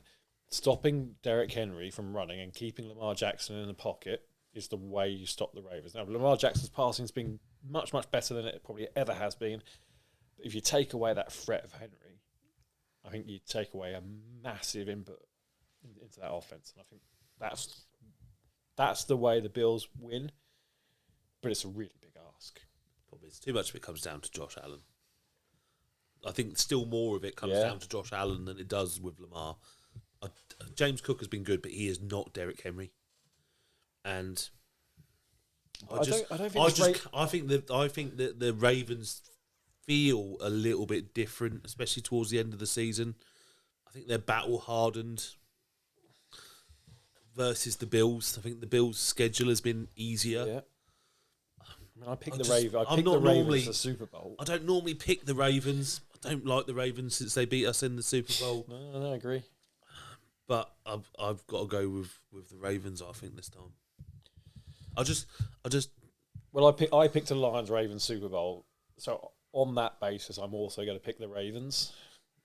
I think I picked a Lions Super Bowl win, and I picked Washington. You've been a command. That's brilliant. But it was a long time ago. Yeah, I mean, it was summer then. Aiden Hutchinson was still playing then. Yeah, that's true. I'm going to go Ravens, but I'm not entirely happy with it. Bill, I went for a Bengals-Packers Super Bowl. Strong. So John, you've been good in the contention. I'm normally pretty good. I've been let down by injuries and severe lack of talent on certain points. I think it's the Bills. I know the Ravens beat the Bills. Josh Allen, didn't you, as well? I do love Josh Allen. I kind of want it to be the Bills. I think I would feel happy. I would feel happy with the Bills winning it. Yeah, I know the Ravens beat the Bills, but that was in September. Yep. There's been a lot of football. It was in Baltimore. I'm going home advantage. I just think last week both teams didn't really have to do much to get through. I just think which team can beat the Chiefs? I think both of them can, actually. Do you? Yeah. At Arrowhead. Ravens got super close, didn't they? They were a toe away. Yeah, let's not forget. So would I prefer the Bills to beat the Ravens? Yes. And it's not about what I want, it's what I can see. But would I want the Bills to beat Ravens? I think so. But do I certainly not I don't want to watch the Chiefs in the Super Bowl. No. I just don't. No, I agree. They play boring football. And two, I'm bored of watching them win. And listening to Andy Reid talk about how many cheeseburgers he's going to eat. And Travis Kelce making some shit speech about how he's got a fucking pop star girlfriend. I just don't want to hear it. I completely agree with you. And yeah, I think so. I want the Chiefs have become the Patriots, like we said. We're bored of them now. We want something new. I want to see a Lions. I want to see the Lions Ravens or the Lions Bills in the Super Bowl. But I do think both these teams can beat the Chiefs. Yeah. I mean, we've gone about how great the Lions are.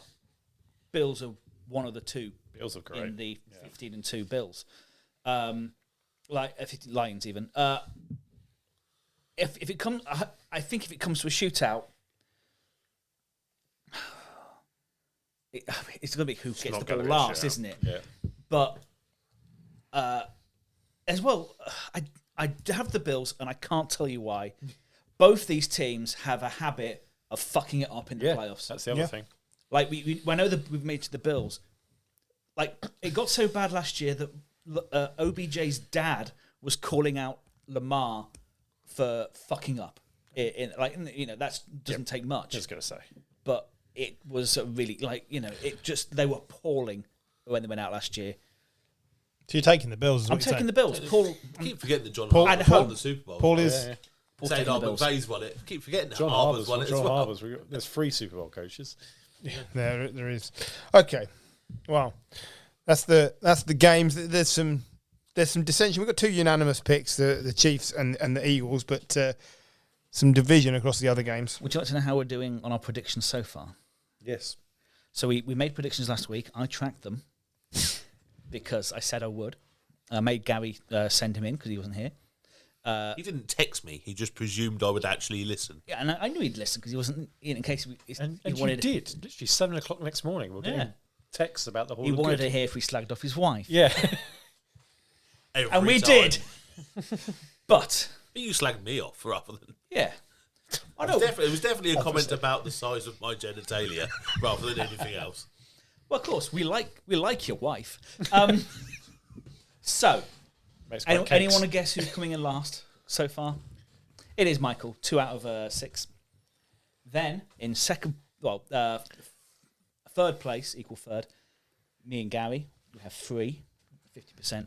Jim is 4, but in the lead with 5, and he got because he picked the Steelers, not 100%. Paul. So Speaking of Steelers, was a dodgy one. Picking the Steelers. I went for it as well. Divisional game. No. Yeah, he went for Steelers. I don't know why, but yeah, everything else he was perfect. All right, that brings us on to the coaching carousel. Yay! It's my favourite carousel. Nice. So as good as the running back roundabout. That's where I was. This is where I was going. So the coaching carousel. So Vrabel to the Pats is a done deal. We knew this was coming. It's the right thing to do. Would have been the right thing to do last year. It would have been. Okay. It's the right move. He will attract players. I'm not going to argue it's the right move because I think it is the right move. Yeah. I just think it's very funny that and not for the fans, but for Kraft, he made a very public thing about moving on from Belichick. He released a documentary about the time and then slagged him off in it. He's moving it away from just one guy's sphere of influence. He's had one bad year, and he's giving one guy all the sphere of influence again. And you're like, sometimes you just think, he didn't give that enough time or whatever. Jared Mayer was the problem. He picked the wrong bloke. He did. To move it away from. But yeah, I don't see it as a bad thing that you're going to Vrabel. I think Vrabel is the right guy. But he is a similar CEO type to Belichick, and he will demand all the power. So here's my thinking. I've got a horrible feeling that we're going to turn into this generation's Cowboys, whereby people will be going in 20 years' time, they haven't won a Super Bowl since so-and-so. They haven't been to the championship game since 1996. Because you don't get these big, long runs, and when you do get them, the Cowboys had one, we've had one, people expect it to be something you can repeat. The Chiefs are probably not going to have this level of success again for another 25 years. Multiple teams. Of course. The Niners. Washington. Yeah. Niners. And I think only one trophy to win. I think owners now are like, I want that back. Jerry's meddling because he wants to win before he dies. Start on him. Well, we're going to in a minute, but I'm worried that Robert Kraft is paddling against the tide. You just have to put up with being a middle of the road team for a while. Now, I think Vrabel's the right person to lead that, and I think the fans and probably Kraft will give him 3 or 4 years to really have a go at this because he has that much respect in the building. And they should never have put a rookie head coach and a rookie quarterback together. It was never going to work. But I did see an interesting thing today that compared Drake May's first season with the first season of Texans draft, Davis Mills. God. And they were virtually identical. So that's a concerning trend. No, to be fair, I'd still argue that Davis Mills probably had more talent around him. Yeah. You look at the wide receiver on talent on that Pats team, it is dross. I think... I like Butte. Sure, as a number 2 or 3. Number 2, Butte. Yeah, number 2, Butte. Anyway, so that's the Patriots. They've done what they consider to be the right thing. Let's talk about Jerry. So Mick McCarthy Bastard. has been He's been fired. Well, effectively, he's been let go.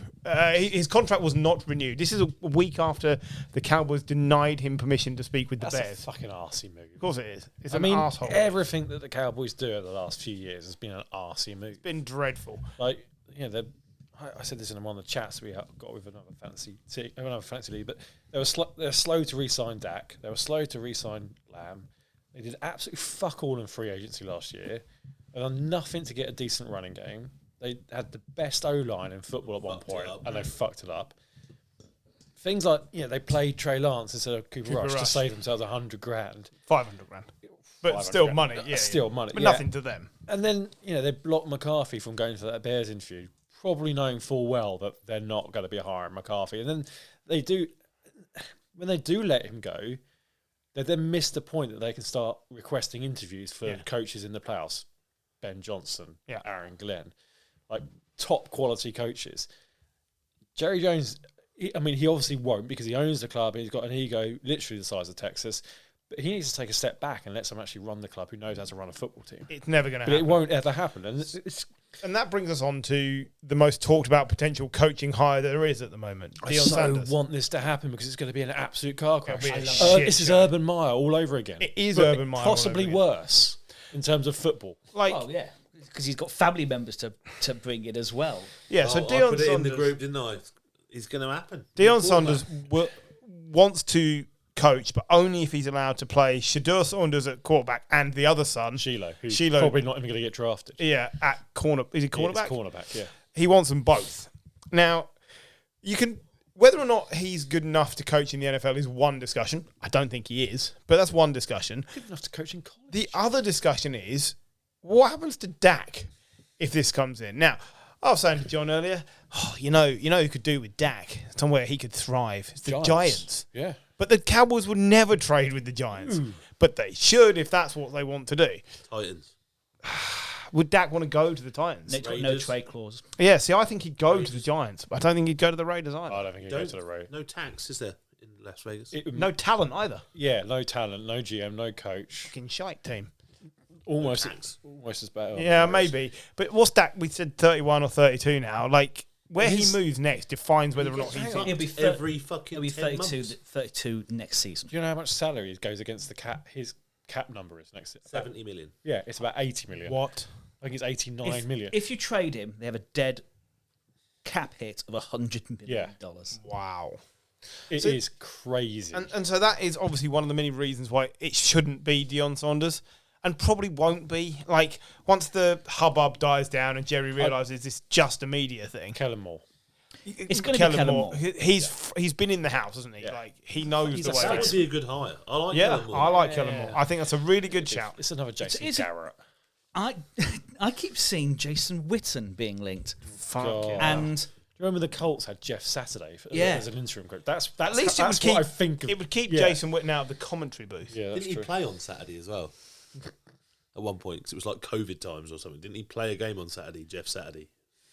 I don't know. I'm sure Yeah, they played maybe. on Saturday. Quite no, possibly. he was the first coach to win on the on day, the day of his name. wasn't it? Yeah, It was right. like one of those bullshit. He did win That's like... not a thing. Did he not win his first game in charge? Yeah, and that was the only game he won. And he has more wins than Paul Friday.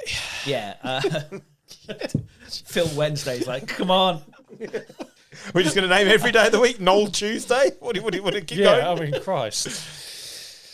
Go on, Marvin keep going. Monday. Marvin Monday. But yeah, whatever you think it is, it's not going to... Jerry's main concern is, Money. are people talking about the Cowboys? That's all. That's what Oh, we're talking about them. And he doesn't. I don't think he even cares if it's because we're talking about how badly run they are. He just wants them in the press. Is this why he he wants re- to have his press conferences? Is this why he did it when it was the Super Duper Wildcard Weekend? Yeah. the Monday as well. Yeah. Monday Night Football. It's and the thing is, if you read Deion Sanders' basically press release about it, it was like, I'm not going to say no because I'm not going to say yes in case you don't say yes back to me. It's like this horrible sort of game of chess. Yeah. It's really horrible. I love it. I want Sanders in there because they're going to have to do so much moving either in the draft because You are. I mean, they are literally. If this is a genuine thing to move up to number one, because I mean, what he could because do. the Titans know how desperate they are to do it, they're going to absolutely fleece them. Yeah. No, We'll take Dak and the contract plus your first round pick this year and your first round pick next year for a quarterback who is an average quarterback. If Bo Nix was in this class, Bo Nix would be the number one pick yeah. by love a it. country mile. Yeah. See, that's why I think somebody might trade with the Vikings for McCarthy rather than risk dross out of this class. Eventually, Okay, let's put the silly Jerry discussion to one side and talk about another team which are fucking rubbish. The Raiders. I'm reading an article from 33 minutes ago about how the Johnson hiring is growing ever closer. Looks like it's hinging on the great input from Brady and whether or not, is it Tom Telesco? Is he the... Yeah. He's gone. He's gone. Oh, okay, so basically Johnson wants everybody out, doesn't he? Yeah. Like he wants the whole staff, everything gone. What he wants is what Shanahan had at the 49ers, where he chooses the GM. Yeah. Basically, Fair. Davis has sold 25% of the Raiders, so he's a bit more flush with cash, which is lucky because he keeps having to fire head coaches. But yeah, I think being able to be the most powerful person in the building, because Davis isn't going to stand in his way. Brady's part-time owner. He's not a full. He's not He's not the owner, is he? No. He's just minority a owner. Minority owner. If he's picked the GM, he's going to basically. And Davis, like when McDaniel joined, McDaniel brought his own staff with him. Like no other owner allows you to go, actually, no, we're going to fire the secretaries and bring in your secretaries because that's what you want. Everyone will be like, everyone else just tells, fuck off. Davis let McDaniels bring his own catering staff, secretaries, because he's pretty laissez-faire, He's now rich again because he's now a mix of old money and new money because of Vegas. It's probably going to be really painful for a few years. I think you hit the nail on the head there where you said you made the Shanahan comparison, because at the time Shanahan was the hottest commodity on the market, and the 49ers were in a dreadful state, player personnel wise, front office wise, and 49ers took that gamble, and bar winning a Super Bowl, it's worked out. They're competitive, and I think putting it like that and saying, right, Ben Johnson, you are, because he is the hottest commodity on the market at the moment. Everyone wants him. Everyone wants to interview him, apart from the Cowboys, apparently. If you're going to bring him, he can demand that. And I think a team, whether that's the Raiders or whether that's someone else, will make way just to get him. And I think that's probably, thinking about it like that, I think that's actually a really good move by the Raiders, and that scares me. And which of the ownership groups has access to Ben Johnson this weekend? None. Tom Brady. Of course. Yeah, he's commentating on the game. Yeah. He's going to spend 4 hours blowing hot air up his arse, and can also ask him questions. Go in and ask him questions. Spend time with him. He can't be in the pre-production meeting, but he can be on the field before the game. Exactly. Yeah. But yeah, it's Davis has taken a step back. He's letting Brady get involved, and I think Brady's quite keen to be involved in the football operations. It feels a bit murky, if you ask me. But it's Vegas. But it's Vegas, and it's the NFL. They bend over backwards for that cunt. All right, quickly then, the other positions. Not much change so far at the Bears. A name that we didn't bring up when we were discussing last week, Big Ron. Yeah. Riverboat Ron. Didn't get a shout. Like they could do worse than a point, Big Ron. I think he's done. He's done. If you want to piss off your fan base for 2 years, that you went and got someone really, really fucking safe that's going to get you probably to 7 and 9. I don't think that's the project for the Bears, is it? It's what the Bears do. They don't hire. I'm not saying that it's the Ben right Johnsons thing. I'm saying is it the thing they might hire do? what they think are a safer pair of hands. If I was Caleb Williams, I'd be livid. Well, yeah, I agree with you. I don't. They've think got it's an right to do. opportunity they haven't had for a long time. Yeah, so They can go back and they can now go and talk to Mike McCarthy. Yeah. Last good Bears head coach. Ditka. Wow. Since Ditka, how many offensive play callers have they hired? Probably hardly anyone. Matt Nagy. I'm going to say none. Nagy. Because, no, Nagy was at the Chiefs. He was with Andy Reid. Yeah, right, fair. It's none. They don't hire offensive play callers. No, it's not their DNA. And I'd love... Ron Rivera is also a legend in Chicago. Yeah, he is. That's what I'm getting at. Yeah. It feels very safe, But if you do, So there will be a level. there will be uproar. I don't know. I think there'll be a level of love because he has that playing The last stature. good Bears head coach, by the way, was Lovie Smith, who they Yeah. should never have fired. True. Who was it that won Coach of the Year? There. Nagy. Matt Nagy. Yeah, Matt Nagy. Yeah, he wasn't good though. He lucked Saying into he it. Won Coach of the Year there. Great. Impressive. Got into the playoffs as well. Twice. Yeah. He was shit. He was terrible. But Big Ron, I could absolutely see I that. can. Big as Dick well. Joron also won I coach of the think year. that would be a really terrible decision. It may well be. He is done. He is done in the league. Speaking of teams who make terrible decisions, the Jags. Made a decision. Have any raise on where we were last week with the Jags? We were Who did we struggling. put? Johnson, I think. A lot of people thought Johnson. May have thought No, I Johnson think- because of Lawrence, but We went Cohen. okay, We went fine. Cohen from the Bucks. And again, still could well be. Robert Saleh. I don't think has Cohen had a- will want to go because of the GM. They've interviewed Robert Saleh and apparently it's gone very well. I think Salah will end up back in San Francisco. Yeah, it's looking. They've interviewed him for the DC role. I'd love to be in that interview. Surely it's just two blokes having beers. Yeah. Do you want to come back? Yeah. Want to come back? So that was been a tough few Yeah. years, mate, isn't it? Fucking hell. Tell you what, let me see how these other gigs go, just in case. Yeah, But yeah. yeah, I'll see you. I'll see you in July. Yeah. Yeah. No, I whatever it is, it'll be wrong. Yeah, well, it does feel that way. It's going to be Doug Pedersen, isn't it? They just forgot. Does Doug Pedersen ever get a head coaching job No. again? in the I NFL? think so. you have two. Some people get three, but This one's ended so badly, he won't get another chance. I don't think so either. They're both Not for a ended- long time. Like, Anyway. the Super Bowl win with the Eagles would get you cachet Yeah. if the next two seasons weren't appalling. Saints. What are you hearing? Anything at all?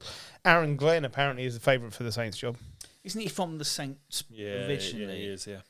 That I don't know. Aaron Glenn would be fucking brilliant there. Would he? Yeah. I'm not sure anyone's going to be fucking brilliant there. It's such a mess. But- That franchise. Once it's never one. Like they need to get rid of They their can't. GM. Well, Look, I mean, Mickey I was- Loomis is a fucking idiot. yeah. I thought you said they're going to need to get rid of Doesn't he the look quarterback. after the whole franchise for the family though, that own it? Yeah. Like Yeah. he's like de facto family. Oh yeah, and if they And the apparently Pelicans as well. if Yeah. if he hires a head coach, apparently that's enough to make them go, well, Mickey's done fine. We'll keep him on for another year. Yeah. You're like, that's your job, mate. I could do that. All right. Finally, then, everyone's favourite fuck up franchise, the Jets. Oh, God knows. Like, what the fuck are they going to do? Because no one wants to go there until you know what's happening, and nobody knows what's fucking happening. They should never have sacked Robert Saleh.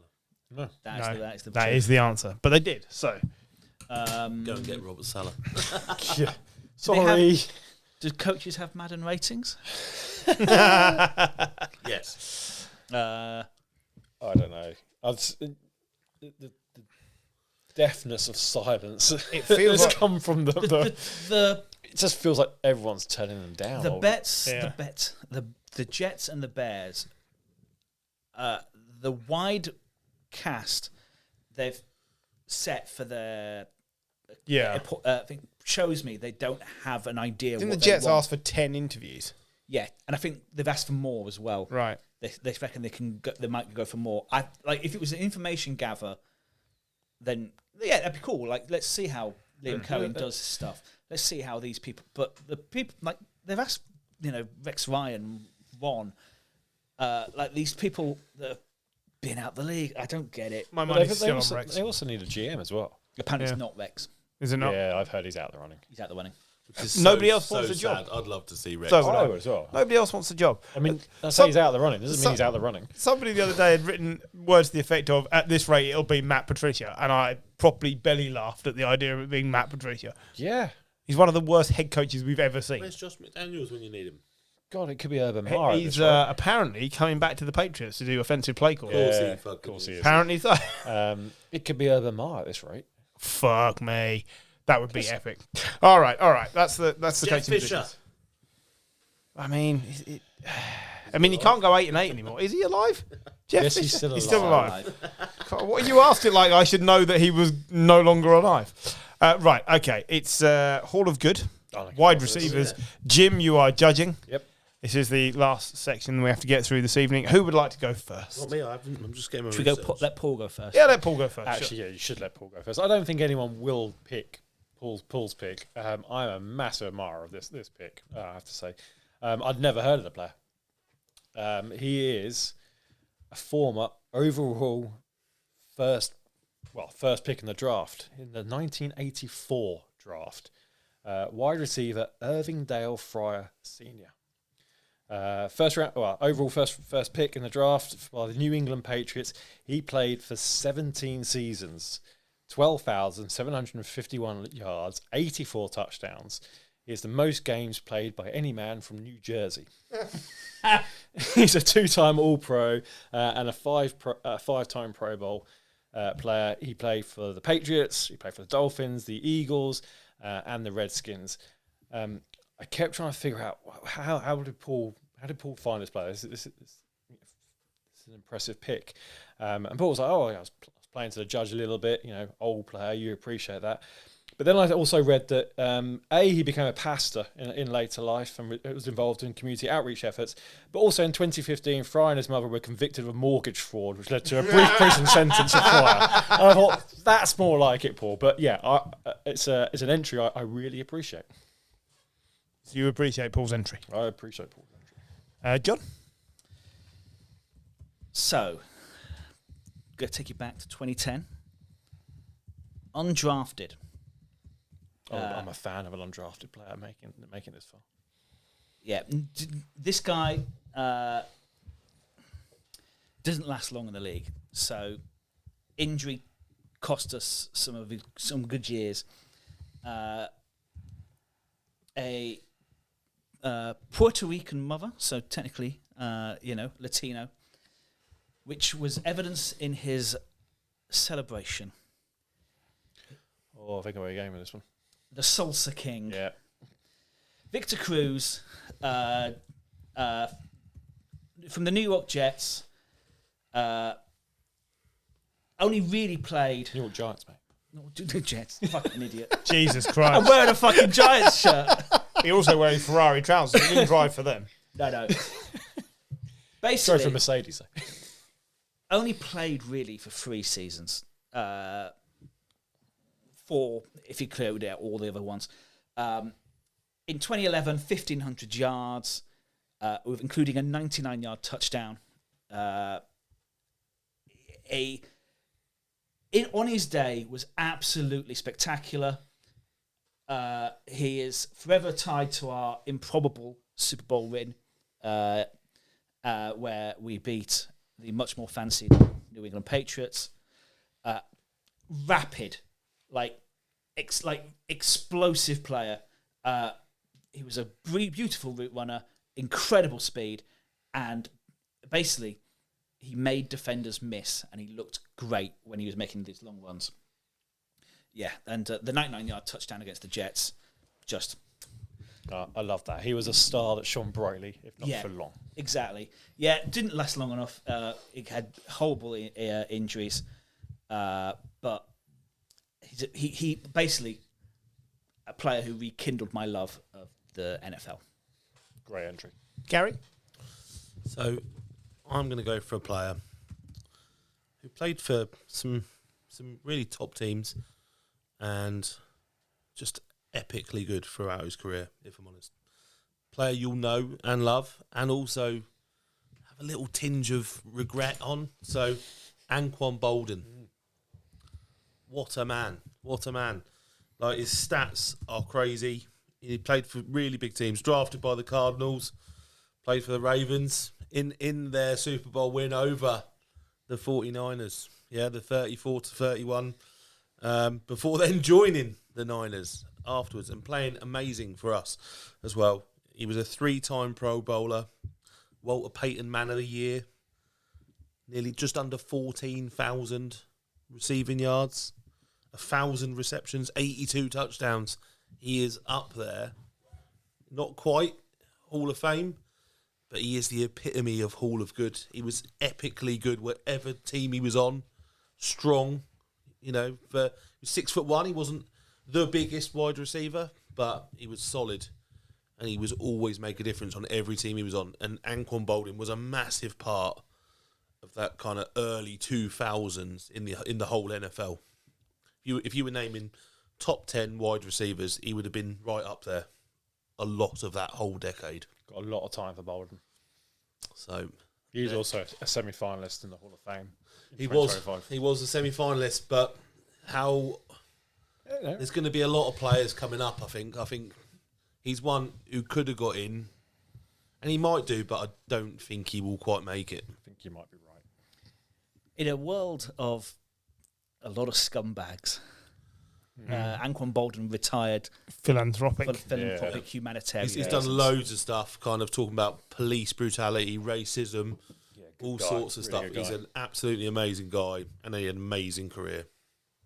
Yeah, what a goody two shoes. But dear to our hearts as well, Jim. Yeah, I like it. It's tough so far. Tell us your bastard. Go on, Griff. Yeah, what fucker have you got? Do you want the guy that should be in the Hall of Fame because it's a Hall of Fame career and has been knocked back 4 times, or do you want the bastard? It's up to you, Griff. I've got both. Don't ask him who he wants. I was actually asking you. I didn't look at you. You that nominates. I'll have the bastard. Well, my feeling is the player who has been knocked back 4 times for the Hall of Fame is probably too good for the Hall of Good. Yeah. But he isn't going to get into the Hall of Fame now. Is it Toby Holt? No. Reggie Wayne? Yes. It's Reggie Wayne. Yeah. But tell us your bastard. Right, well, let's go with the bastard then. We'll leave Reggie Wayne because I don't think he's getting in, but he should be in there. Yeah. It's everybody's favourite bastard. He's barely got any touchdowns in the NFL. I think he has 9. Strong. No. The stats are... Playoffs. No, the stats are terrible. He's got a total of... 21 touchdowns. His highest in a season was 9. He's only got 4,200 receiving yards. He only has 77 career starts.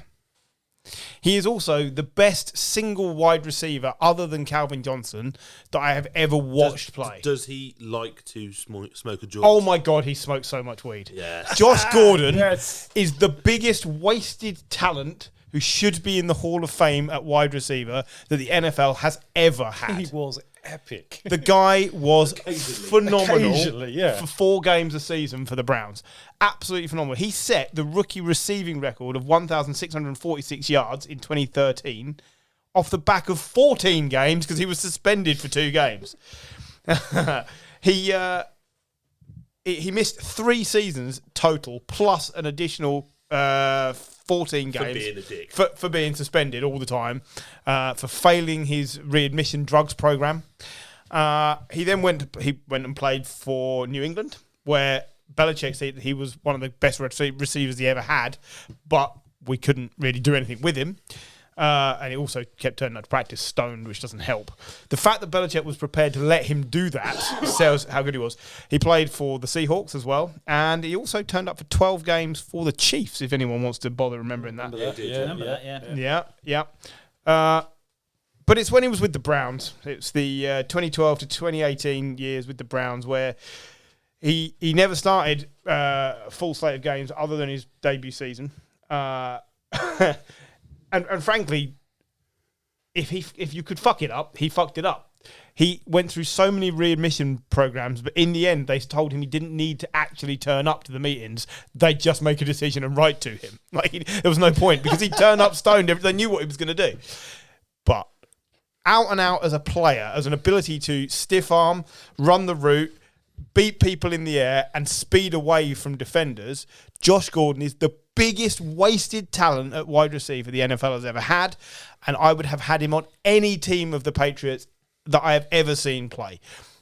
All the other nominations are amazing. They've all put up fantastic stats. This is just a what should have been, but I will always go with the what should have been. So Josh Gordon is my nomination. That's a great nomination. You're right, because he could have been so He would have been dominant. better than all the other players that have been nominated. Absolutely, yeah. He would have been absolutely incredible if there had been no such thing as weed in the world. And it's for that reason I'm going to discount him straight away. Because he shot himself in the foot. I mean, not literally. He'd have missed his own foot. That's actually kind of something that an NFL player probably would do at some point. We'll get into Plaxico. Plaxico Berries. I've already nominated Plaxico Berries once, So Josh Gordon, technically has been in a Super Bowl because he was part of that season. Yeah. But of course he missed it. Because he was probably stoned he and was overslept. suspended. Yeah. Yeah. Oh, suspended. Was he not also the greatest wide receiver in the XFL? Turned up for like 4 games and had like 1,000 receiving yards or something stupid. He played for the Seattle thing. Sea Dragons or something Played- stupid. Started 5 games, 540 yards, 4 touchdowns, 64 targets. He just like fucking walked on. He was so much better than brilliant. everyone else. He was genuinely brilliant, but yeah, because he shot himself. I'm Yeah, I'm sure. I'm not going to go there. This is tough. I'm going to discount Paul's Irving Fryer just because, he accumulated great stats. He was obviously a great player. I am going to go back and watch some film on him, but he's not a star. Like, he's not someone, even when I think back to the wide receivers of the 70s and the 80s. I just looked how much money he stole. Oh, yeah. How much did he steal? $1.2 million. I think that's another reason not to have him. Great entry, though, Paul. I do really appreciate it. So that leaves me between Gary and John. And both these wide receivers does have a little place in my heart because I enjoyed watching them both. Both of them also broke my heart in that Anquan Boldin was on that Ravens team against the 49ers and Victor Cruz was on that Giants team against the 49ers in the NFC Championship. But just for sheer entertainment, I'm going to go with Victor Cruz. Just because on his day, I think you're right, John, He's electric, wasn't he? Absolutely. Wide receiver is probably my favourite position across the whole of it. I love watching wide receivers, and I think some of the best players ever, Jerry Rice, obviously, have been wide receivers. If he could have stayed fit, I think he would have had an amazing career in the NFL. And he was just great entertainment. I think Anquan Boldin's an incredible entry. I do think he'll end up in the Hall of Fame at some point because he is such a good guy. So, yeah. Victor Cruz, welcome to the Hall of Good. Yes! You're happy with that? I am happy with that. I feel unhappy that I gave John this victory because he also had Anquan Boldin on his list. So when I told John who I was going to go for, he went for his next choice. So I had 3 because I got the feeling that Reggie. I had technically 4 because I thought Reggie Wayne's going to come up, and he's too close to the Hall of Fame. That's why I was not so keen. I think he'll get in eventually. I had and Boldin might. I think Boldin will. I think Super Bowl win. But Water Painting Man of the Year. He's a semi-finalist this year as well. Yeah, I think it's tougher for wide receivers to get in now than ever. But I think he's just the stats he's going to go up against. Yeah, but I just think he's got the good graces of the voting committee. So whereas they hated Terrell Owens, if he's not in the next 3 years, I think he might struggle. Yeah. No. So then I'll re-nominate him. Yeah. Well, that was a fun way to end the podcast. I wouldn't necessarily have ever thought to include Victor Cruz, but I really like the pick. The fact that you've taken it by stealing off of Gary is funny. It's even better. Yeah, it happens every week. It's like a vendetta. This is why I just pick 6 players and research them and then don't say, and then I can swap around as I go. I also had Anquan Boldin on my list, but I'm not going to tell you who the other person was on my list because I can then use because it involved a soundbite. And I research one player and then I make it very clear that I need to go first. that seems basically, I don't even research one. I just have like a moment where I go, Anquan fucking Boldin. And then I'm like, yeah, that'll do. Who was the running back you tried to nominate on that basis the other week? Yeah, but that was funny, wasn't it? Who was it? Was it Powell? Bilal Powell. Yeah. I think I was at the pub or something, like away with work. I think you were driving when you or driving. I think I spoke to John. Driving, I was just like, and Bilal Powell still epitomises the Hall of Good. Like he was fucking hilarious. Tight ends next week. Oh yeah, I'm going to judge your tight ends. I'm saying nothing. Right, that brings us to the end of the Super Duper Wildcard podcast. We'll be back next week for the divisional round. Woo! Woo!